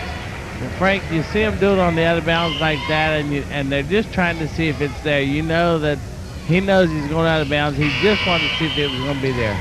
That's the end of the first period. No score at 152. And he defers. What you do is you get a choice at the end of each period. Referee flips a coin, and you can either choose to pick top, bottom, standing, or you can choose not to choose. Well, that's true, Frank. If you win that coin toss in the second period, you've got your choice, and the choice is wide open. It's changed considerably the last 4 or 5 years. McFadden's on top. Is trying to ride him, and you can see Jamie Kelly trying to clear his hips to get into a roll position. That's where Great Bridge strength is, on the bottom and on their feet. Now, they're dangerous everywhere, but they feel real comfortable being on the bottom. Most wrestlers do not. McFadden, you can see he's riding with a spiral ride, which was made famous out at Oklahoma. And during Brian Beatson's wrestling days out there is when he was a two-time All-American and a national finalist in the NCAAs. But that spiral ride, Chad goes right up to the head, Brian. He's not afraid to hold back. He goes right up. You have to with the spiral ride. The spiral ride saved my life, and it's a tough ride, a lot of pressure. 1:24 to go. Still no score for either wrestler. All right, here's McFadden. Still got that forward pressure. He's pulling Kelly's hips down, which where he needs to do to stop him from getting that roll position. Because these Kempsville guys, these Great Bridge guys, are really going to try to clear their hips. And if you've got those guys flat on the mat, you've got a lot of pressure on top of them, which Chad McFadden is doing here. He does, and he tries to trap that arm, Frank. He'll want to pry that arm out, and that's what you're looking for. If he can bring that arm out straight from the hip, he hasn't been able to do it yet. Kelly knows what spiral ride's all about, and he's not going to give it to him. And the wrestlers go out of bounds. They'll come back to the center of the mat. 49 seconds left in the second period. McFadden changes sides this time, Brian. Yeah, he'll go from either side. Little change up, just something to confuse him there a little bit. Chad McFadden, 18-year-old senior, with 27-0 record against Jamie Kelly, a 17-year-old, another junior by this loaded Great Bridge team, and he's 30-4 this year in dual meets. 20 seconds to go. How strong is this Great Bridge team going to be next year? Oh my goodness! Better still, who wants to wrestle? I wouldn't want to coach any team. I wouldn't want to take a bunch of all-stars and try to beat them next year, Frank. Yeah, they're going to be real good. 3, 2, 1. The second period's over. For the Great Bridge staff points to next year as saying this is going to be the best team that they have ever put on the mat. Being that they've won 5 state championships in the last 6 years, holy moly, that's a scary thought. Their best team will be next year, and I can understand it. And McFadden gets a 1-point escape, and that puts him in the lead. Well, that could sure be the difference, That Frank, could be we've the gone difference. We've gone 2 periods with no score at all. But see, the things have changed now. When you've got a lead, and you're sliding and protecting it, referees are now going to look at McFadden to make something happen, and the burden of activity is on McFadden's shoulders, Brian. That's correct. They both had a stalling warning in the first period, Frank, so one little slip up here will tie this match right up by McFadden, so he has got to keep the pressure on. Right. He's got to stay in there and wrestle. Got to look good in the process. See, there you go. Oh, there it is. That's what I thought. And there's a point awarded then to Jamie Kelly, and that'll tie things up. Exactly. Okay, the referee out on the mat is a master at calling it. And again, see, Kelly doesn't necessarily have to score. He just has to make McFadden look bad. That's true, Frank. That's there's an art to stalling. Right. Brian Beatson was the master of that while he was in college. There's a Russian. There's McFadden getting in on a single. Got it? No, he does not have it. But see, now we're going into overtime. Unless something happens here, we're going into overtime. McFadden knows it, and like I say, McFadden's relentless, and he's going to make something happen in this last 50 seconds, I believe. Well, Jamie Kelly, I would imagine his strategy is to hold back, hope McFadden makes a little bit of a mistake. He just needs a teeny crack to get in, and he'll score and win this thing. Right. As the time goes down, you've got to figure that the strategy will change on who's the aggressor here. It looks like McFadden has tuned it up a little bit at this point. He seems to be right up, and he scores. There it is. Oh, there's 2 takedown points for Jamie Kelly. And that's going to give him a 3-1 lead with 18 seconds to go. This is kind of an upset so far, Frank. It's definitely so. And Jamie Kelly can pull on the win. 6, 5, 4, 2 seconds, 1 second. That's it. It ends with Jamie Kelly, a 3-1 victor, and the regional championship, the regional champion, rather. And hey, Chad McFadden was a region champion last year. Right, that was Chad McFadden's first loss of the year. Right then, the defendant regional champion. Jamie Kelly is tough. He's very tough. He showed it. I tell you, Brian, he showed his quickness. He showed his strength, and hey, right down to the last minute. Their game plan was What great. happened on that takedown? Well, I was shooting him off in the beginning, and I don't think he expected me to take a shot from out in the open because I wasn't backing up as much as the last match, and I just went for it, and it was there. Well, you had your head on the outside. You do a little outside shot. You came up. You looked like you had his knee trapped. Yeah, he kind of fell the wrong way and just went for me. That's about all it was. Jamie Kelly, the Eastern Regional Champion, 1992. Congratulations. Thanks.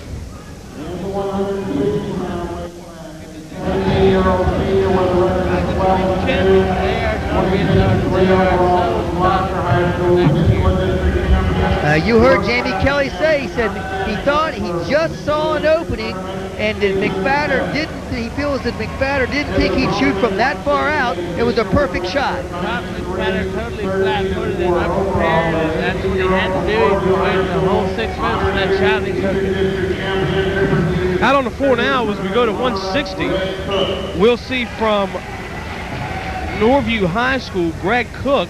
He's an honor student, Eastern District champion in 1992. Newport News Christmas Tournament runner-up. He's 13-4-0 overall. But we'll see from the Peninsula, Gloucester High School, Jason Smith. He's 17 years old, 26-3 overall. He's a senior. He's a Peninsula District champion, outstanding wrestler of the Peninsula District Tournament, and he was a champion in the York Classic. Let me tell you about Greg Cook. Greg Cook came into the Eastern region with a 10-4 record. And here he is.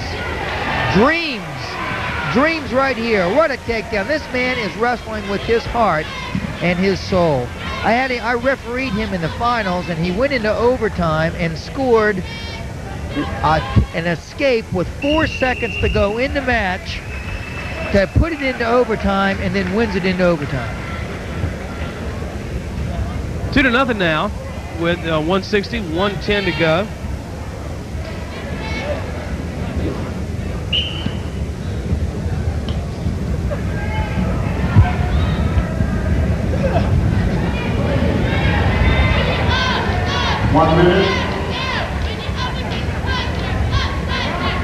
And I tell you, Greg Cook is just one of those guys that he's just giving it all. He's not a real technician, just a lot of heart.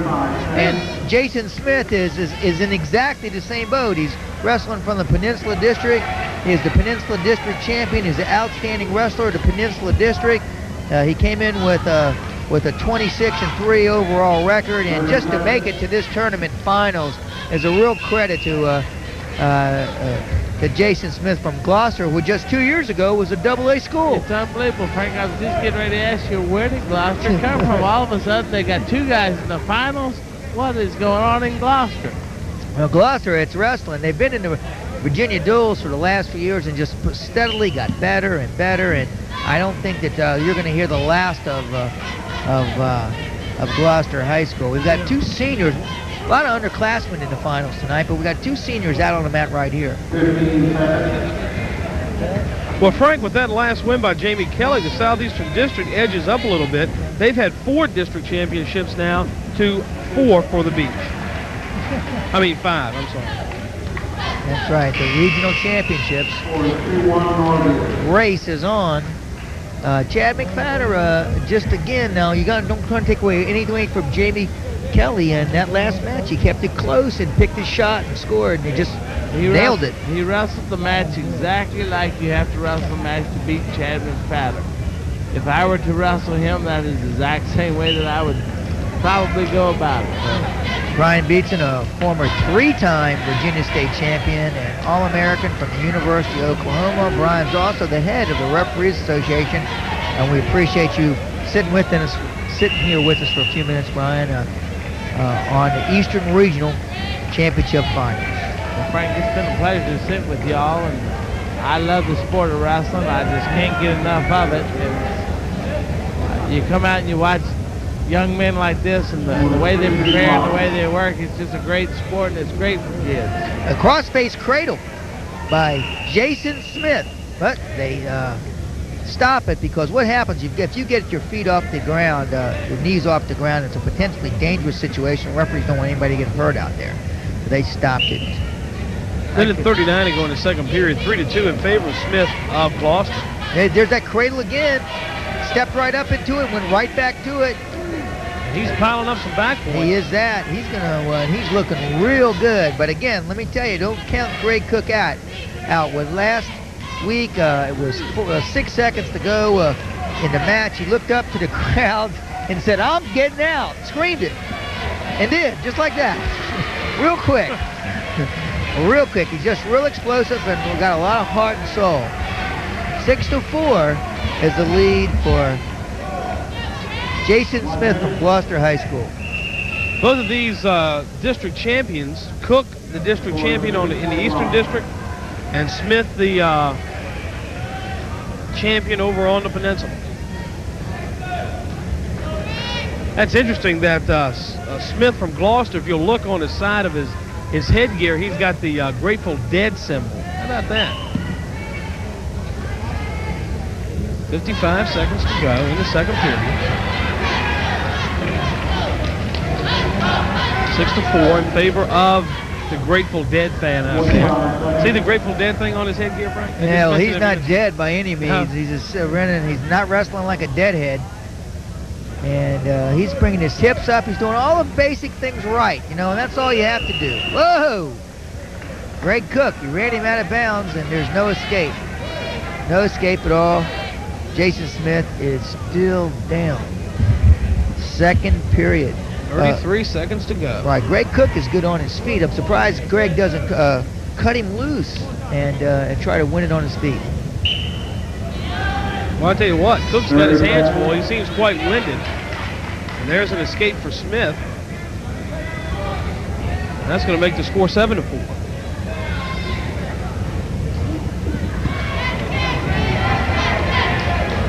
15 seconds in the second period. Still 7-4. Favor Smith and Gloucester. Hey, this could be the first region championship for a Peninsula team. And right, be the first. Matter of fact, they had 2 finalists, I believe, tonight. And the Eastern District has 1. Shows the dominance of the Southeastern and the Beach District. And I believe, and Brian, you might give me your opinion on it. Is the reason that the Beach District and the Southeastern District, particularly the Chesapeake schools, have dominated over the years is because of the junior high school programs and the middle school programs that start these kids earlier and get their feet wet. That's true, Frank, but you can never take anything away from coaches. The strongest coaches have for years been in Virginia Beach and the Southeastern District. Where your strong coaches are, that's where your strong teams are. Oh! He jumped up and put the splash on him. And I believe he splashed him pretty hard. That's a point there. That's unnecessary. I don't think he did that necessarily on purpose to hurt them. He just did it more or less out of frustration. That could be the match, Frank. That's right.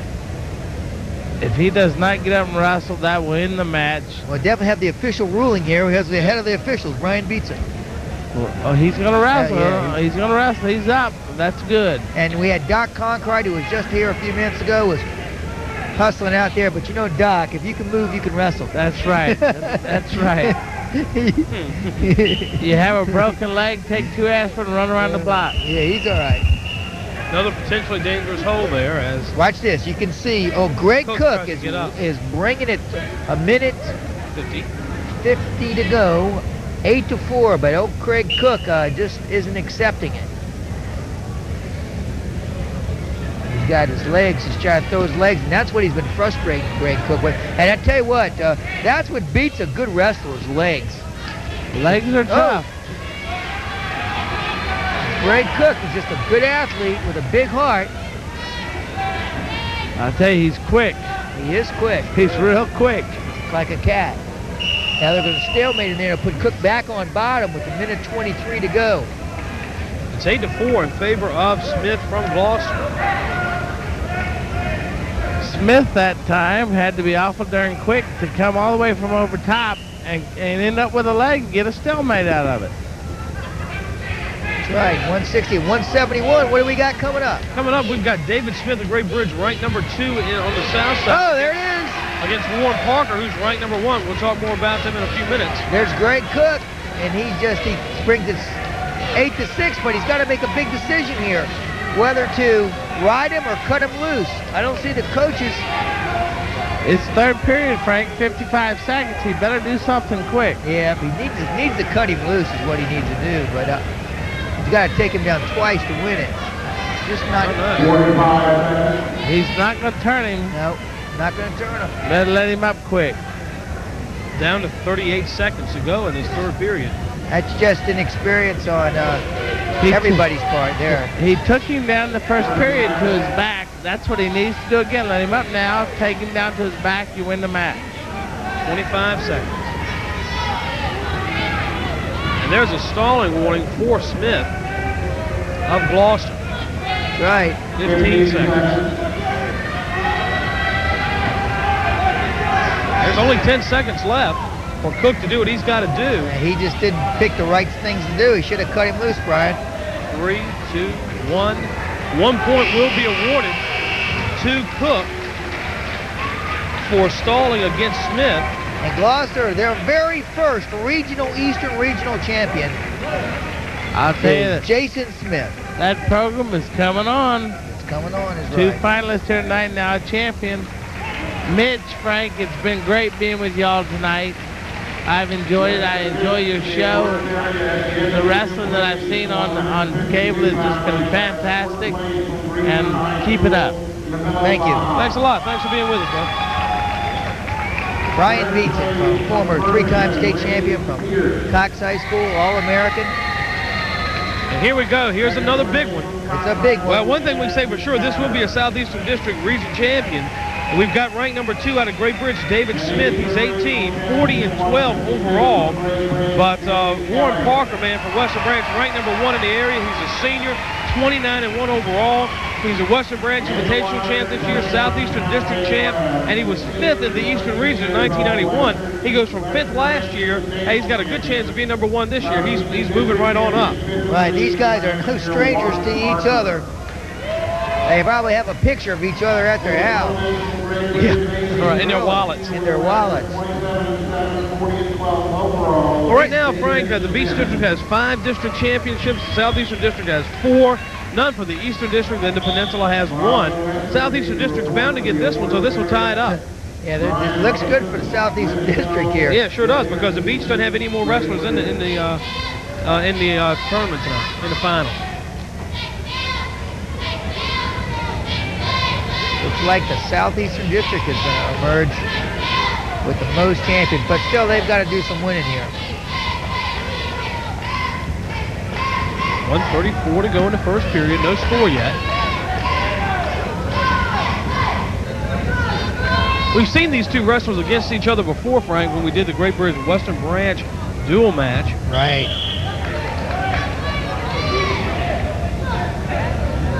You see two Great Bridge wrestlers, David Hall and Jason Edmondson doing a little pacing, following each other around, getting pumped up. Over here to our left. Right, these guys are taking their laps to our left. There they are. There they are. On guard duty. That's what it looks like. They look like a couple. You know what they remind me of stomping around back there? You ever seen those commercials, those Tom and Jerry commercials? Right. I mean, cartoons, and They they're kind of big look like dogs. Tom and Jerry. Well, they kind of look like they're big dogs. Yeah, there they are. Kind of pacing around. Who's the big guy? Is that Tom? Exactly. That's right. And right out here, we got two big bulldogs ourselves. Yeah, we right. sure do. No score yet, by the way. 52 seconds to go in the first period. 45 seconds. Need to get an update on these team scores. Maybe we'll be able to do that in a few minutes. 33 seconds to go in the first period. It's 2-0 in favor of Parker now from Western Branch on a takedown.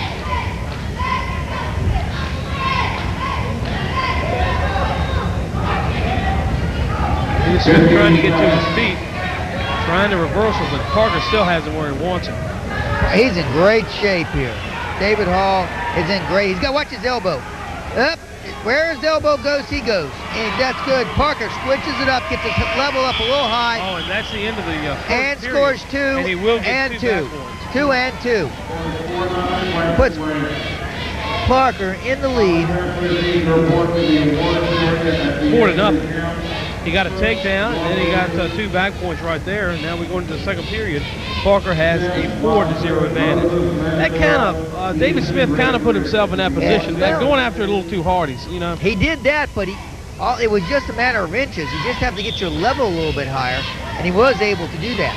We appreciate all the calls and phone calls we've gotten at the station. And that's been helpful for us to keep the programming on the air. So please keep giving us a call and let us know what you think. We'll be able to keep our programming going for next year. We've got one more wrestling telecast for this year, and that will be the state tournament next weekend at Richmond at the Arthur Ashe Center. So make your plans to be there. Minute 26 in the second period. Parker still up 4-0 over David Smith.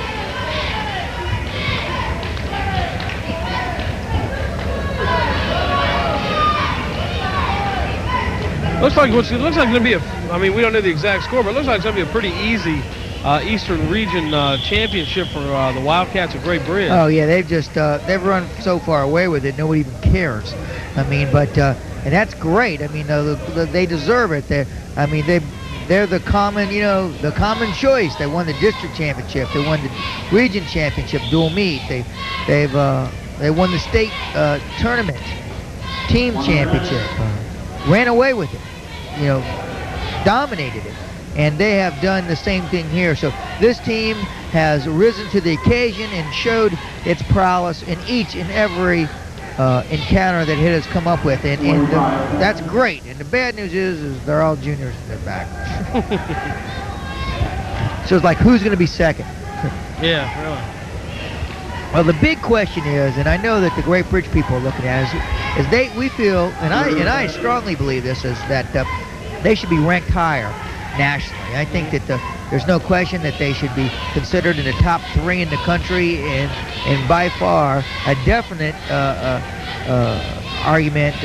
claim to being the #1 team in America, Great Bridge High School. And if not this year, next year for sure. It's hard to top it.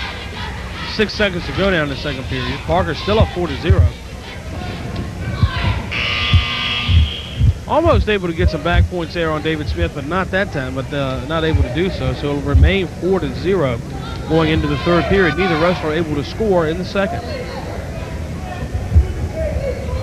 Eastern Regional has always been well attended, as you can see. Another sellout crowd for the Eastern. I can never remember it not being full. When we won the first year we won the region, it was at my team won the region. It was at Warwick High School, and that's the big gym over on the peninsula, and that was packed.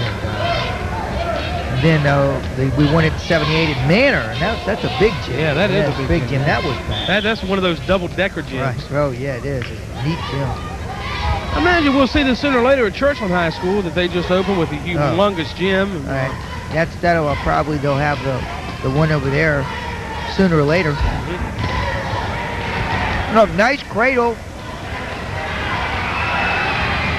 by David Smith. He's not in the right position yet, but he's going to keep rolling him through. That's 2 takedown points for Smith. And he'll get the back points. No back points yet. Got to resettle his head. He's out in the wrong position. See his head up on his hips. You got to bring it down by his elbow, and he's just switching it. Should have stayed with that cradle. No back points. Third period. 54 seconds. Parker escapes. Actually, he's allowed to escape, and that'll give him a 5-2 lead. With 40 seconds to go in this third period. That step, where they take that big step. See Parker take that step to one side and then shoot to the other side. They're all doing that little sweep motion that we saw on some of our previous telecasts. 27 seconds to go. He's got to take him down and throw him on his back. Watch him. He's going to control his elbow properly and try to do a little short dump. He's got his right elbow. Keep that and shoot with his left arm. Nope. Parker quick, able to get out of that in a hurry. Well, he overshot. He overshot. Parker's just going to stand there. He doesn't need to do anything. He just needs to stand there and watch the clock, which you see him doing. 10 seconds. Freeze right there. There's a stalemate. The second in less than a minute.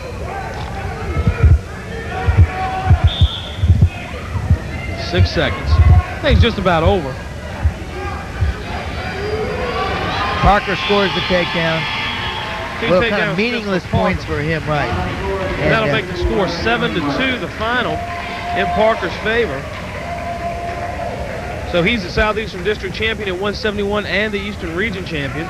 And now we go to 189. David Hall of Great Bridge, the Southeastern District champion. Barnes from Granby was the Eastern District champion here at 189. David Hall was second in the state last year, and Barnes was sixth in the state last year.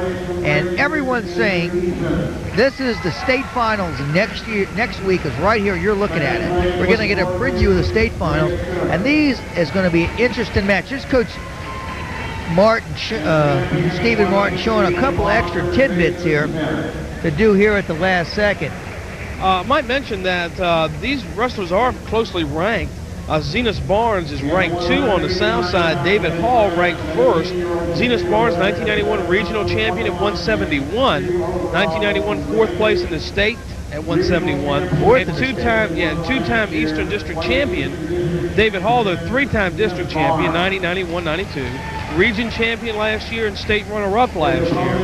It looks like he's on his way to being that or better this year. No question about that. And these guys, you can look at them. Can you pan that shot out a little bit? See if we can get it out there in time. Look at this. It's just head-to-head. There's like two great upper-weight gladiators. There's no other way to call it. And there's a lot of factors here. Hall has not been tested except for in the state semifinals. He just barely pulled it out on a 4-2. Oh, that's right, against Centerville. Yeah, right on the edge. Too bad we couldn't telecast that particular bout, but it was a great flurry, and he wins it as time expires. Pulls the match out exactly where they're at right now, exactly that spot. He scored a takedown, and that was the only closest match he's had all year. Next to this one right here, Barnes and him. But last time they wrestled, Hall wins it by a point. So we might mention, by the way, that Zenas Barnes is 7-0 in dual meets. David Hall 34-0. The overall record for David Hall 112, 23-1. 112, 23-1. And most of those losses were when he was a 9th grader. Right, exactly. Right. So 34 wins. Zenas is just a great athlete, probably the better athlete of the two. But David Hall is I would say probably the better technician of the two. So this is going to be a real chess game right here for the Eastern Regional Finals. 47 seconds in the first period, no score.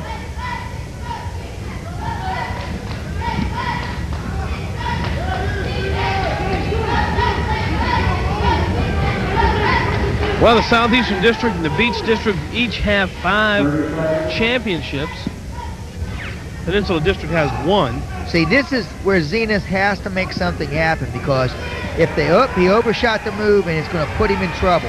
He's got his hips collapsed. Now watch Hall. He's going to go back to the wrist. That's 2 takedown points for David Hall. Right. Zenith has got to get something going on his feet, which he wasn't able to do, because the strength of David Hall is going to be on the mat, both on top and on bottom.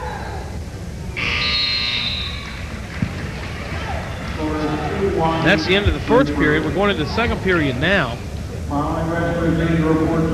with David Hall up 2-0 after a takedown. And David Hall selects down. He says, I think I'll take down. I'm not There's a surprised shock. at that. Right, yeah, big shock there. Now Hall, if Zenith is this a very dangerous position for Zenith to be in? You got to look at Hall at coming out and getting a reversal.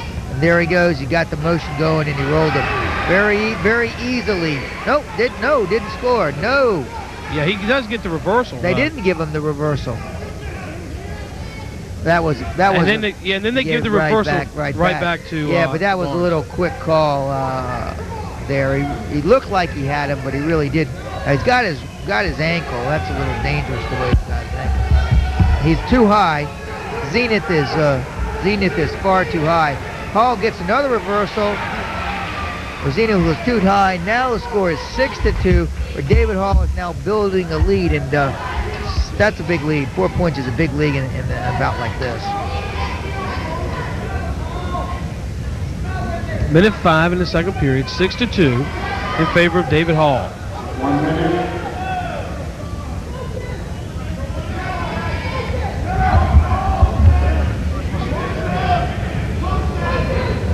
$50 seconds. Hall working on Zenas Barnes from Granby, trying to get him over on his back.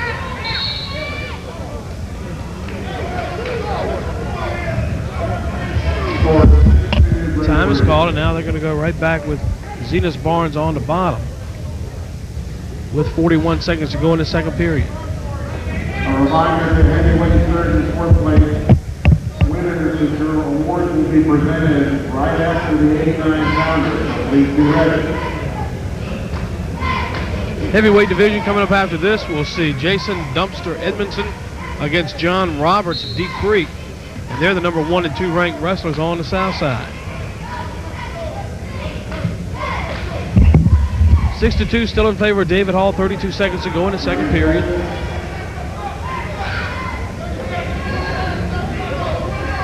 David Hall working his way toward a second region championship.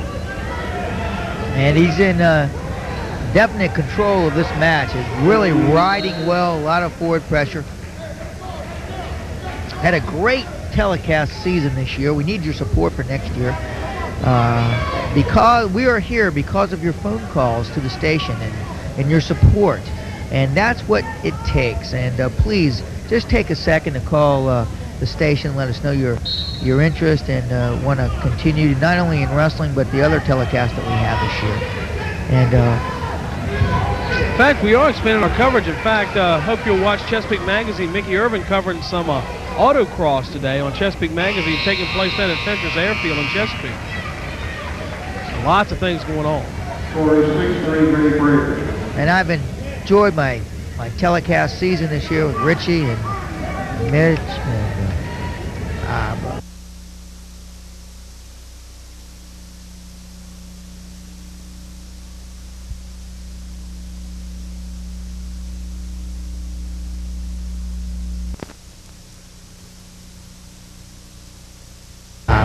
appreciate everyone's support that grabs me out in the parking lot, and gives me your ideas and stuff. And hey, we're going to do it.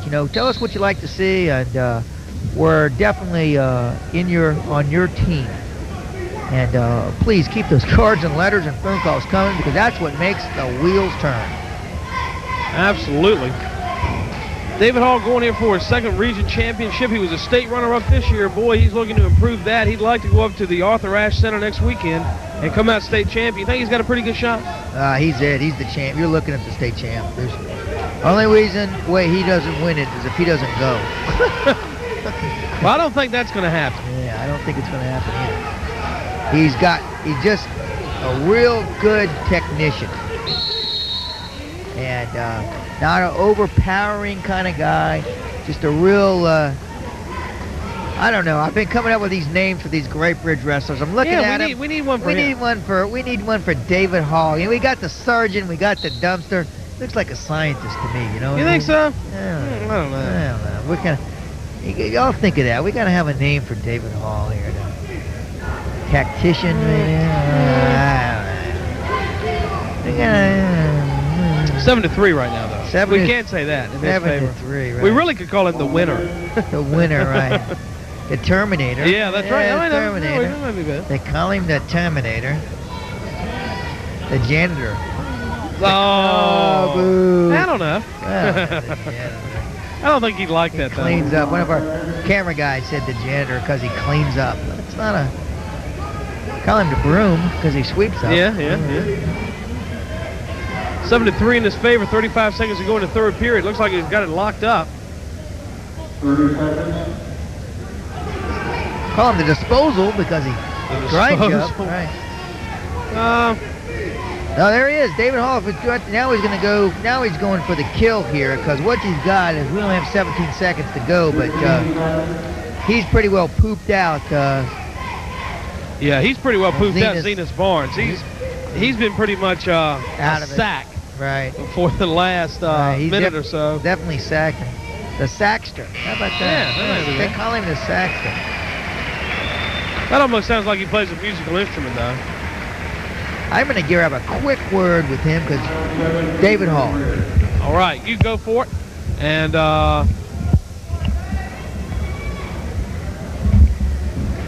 David Hall now coming off the mat.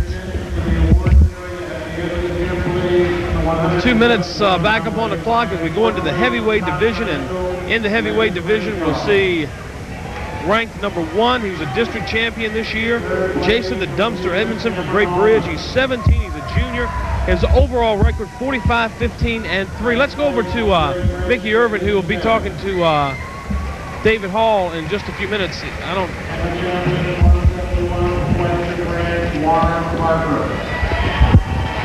Special cheer just for Jason Edmondson, and they're about ready to do it here now for us tonight. The 17-year-old junior with a record of 31.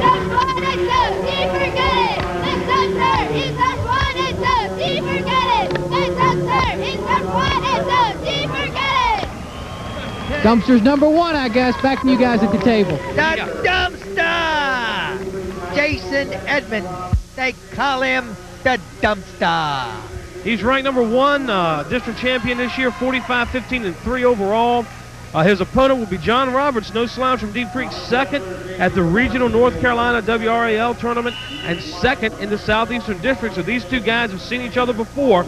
John Roberts, 27, 2, and 1 overall. The Dumpster here with his army of, like Army's army, you got the Dumpster. He's got the Dumpster's got his, he's a folk hero in the Great Bridge area. They call him the Dumpster. And the reason they do, he's got that low build. It's quite scientific the way they came up with it. Oh, is that right? Of course, quite scientific. He's got that low build. And if you see what he's doing right there, is he's doing underhooks. And I talked to Stephen Martin prior to this match, and I said that's what they've got to do to win, is underhooks. You know, I might mention that the number 3 wrestler in the heavyweight division was Purdy from Western Branch. Somebody might wonder where he is. Well, he ended up in 3rd place in the region. Down inside a minute, actually not inside a minute, down to minute 19 to go. Still no score in this first period in the heavyweight division. And if you're wondering, folks, Southeastern District has won 3 championships or have 3 region champions. The Beach District has 5. The Peninsula District has 1. The Eastern Region not able to come out with a region champion this year. You know, I look back at the last few matches, all fairly close. What you'd expect, of course, here in the region finals. David Hall wins 7-3. Parker wins 7-2. Smith wins 8-7. All these fairly close matches. We haven't had a blowout since Barlow beat Woodson 12-2 back at 145. And Denton gets the we pin. do have to go back to Denton for the only one pin tonight. And really 12-2 Barlow wins. 15-5 Strickland wins at 140. And then we go back to close matches 6-7, 2-1. Reeves wins in a fairly close match over Kane of Gloucester. And then, of course, Denton pins Mackey. Jason Edmonds, they call him the dumpster. We're up at the state tournament, and I don't see our sign up here. They had a big sign that says the dumpster. I don't see that either. They heard, I was a report that when they had, when you get out of school, you got to have, like, permission, and from the guidance office, right? And so I saw in the guidance office it had this piece of paper, and it just looks like this, and it had to go down the line. It says, the wrestler's names, Jamie Kelly, and then at the bottom, instead of having the guy's name, it goes, the dumpster. So even with his high school fans, is that the dumpster is a name that will live with him forever. Well, he blames that on us. He blames it on us, and let me tell you, baby. That's not the case. You are what we call you. And That's right. Jason Edmondson is the dumpster, and he's in for all he can handle. He's definitely hauling a big load tonight here in the finals because we got the second period and he's winning. He's not winning. It's just 2-0. Here's Dumpster trying to get a good space. See that? It's actually 0-0. 0-0. Period. Yeah. 0-0. I'm just so excited. I know. I can see it. 1:48 to go. I'm here with David Hall. David, did things go the way you thought they were going to tonight? Yes, sir. And I've been working hard and everything, and I was really ready for this guy. I know Barnes is a real tough opponent. He's been my toughest opponent I've had all year. We've wrestled 3 times now, and each time he gives me a hard fight. He's a real good wrestler. Is that who you think you're going to match up with again later on? I don't know. It's a possibility. He's a tough person. He's a tough wrestler, and them guys up north threw me in a big shock when they meet us guys from the region. But I have a feeling, I'll meet him. I'll meet him again this state. David also told me another tough competitor is this Martin right here. What's your first name, Michael? Yeah. And he comes into practice, and he's been working out, and David's a little leery of him already. You going to hang in there? Think you can take David? Yeah. No problem? No problem. All right, we'll keep an eye on both of these guys. Back to the table. Thanks, Mickey. We're down with 1:10 to go in the third period, and there's the Dumpster still up 1-0 after an escape. The wrestlers are out of bounds, and we'll go back to the center of the mat. Roberts just kind of looked up at the... That Martin was Sandy Martin, former wife of David Martin. So that's another Martin down the road. Gosh, they're all over the place. They're all over the place. So we have to look forward to. 1:04 is what we'll have left. The Dumpster's still up 1-0. 1-0.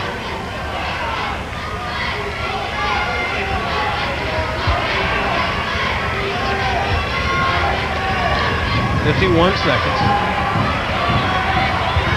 Roberts really doing everything he can do. All he's got to do is get up and this thing's tied. But that's much easier said than done if you got the Dumpster on top of it. That's true. And Eastern Region, the Southeastern District has definitely come up with the most regional champions. Oh, no question about that. In fact, he's going to convert this. He's in great shape. He's got to change over. He's got it deep. He needs to change. Oh, it's out of bounds. He's not enough room. 19 seconds is all he's got to hang on there.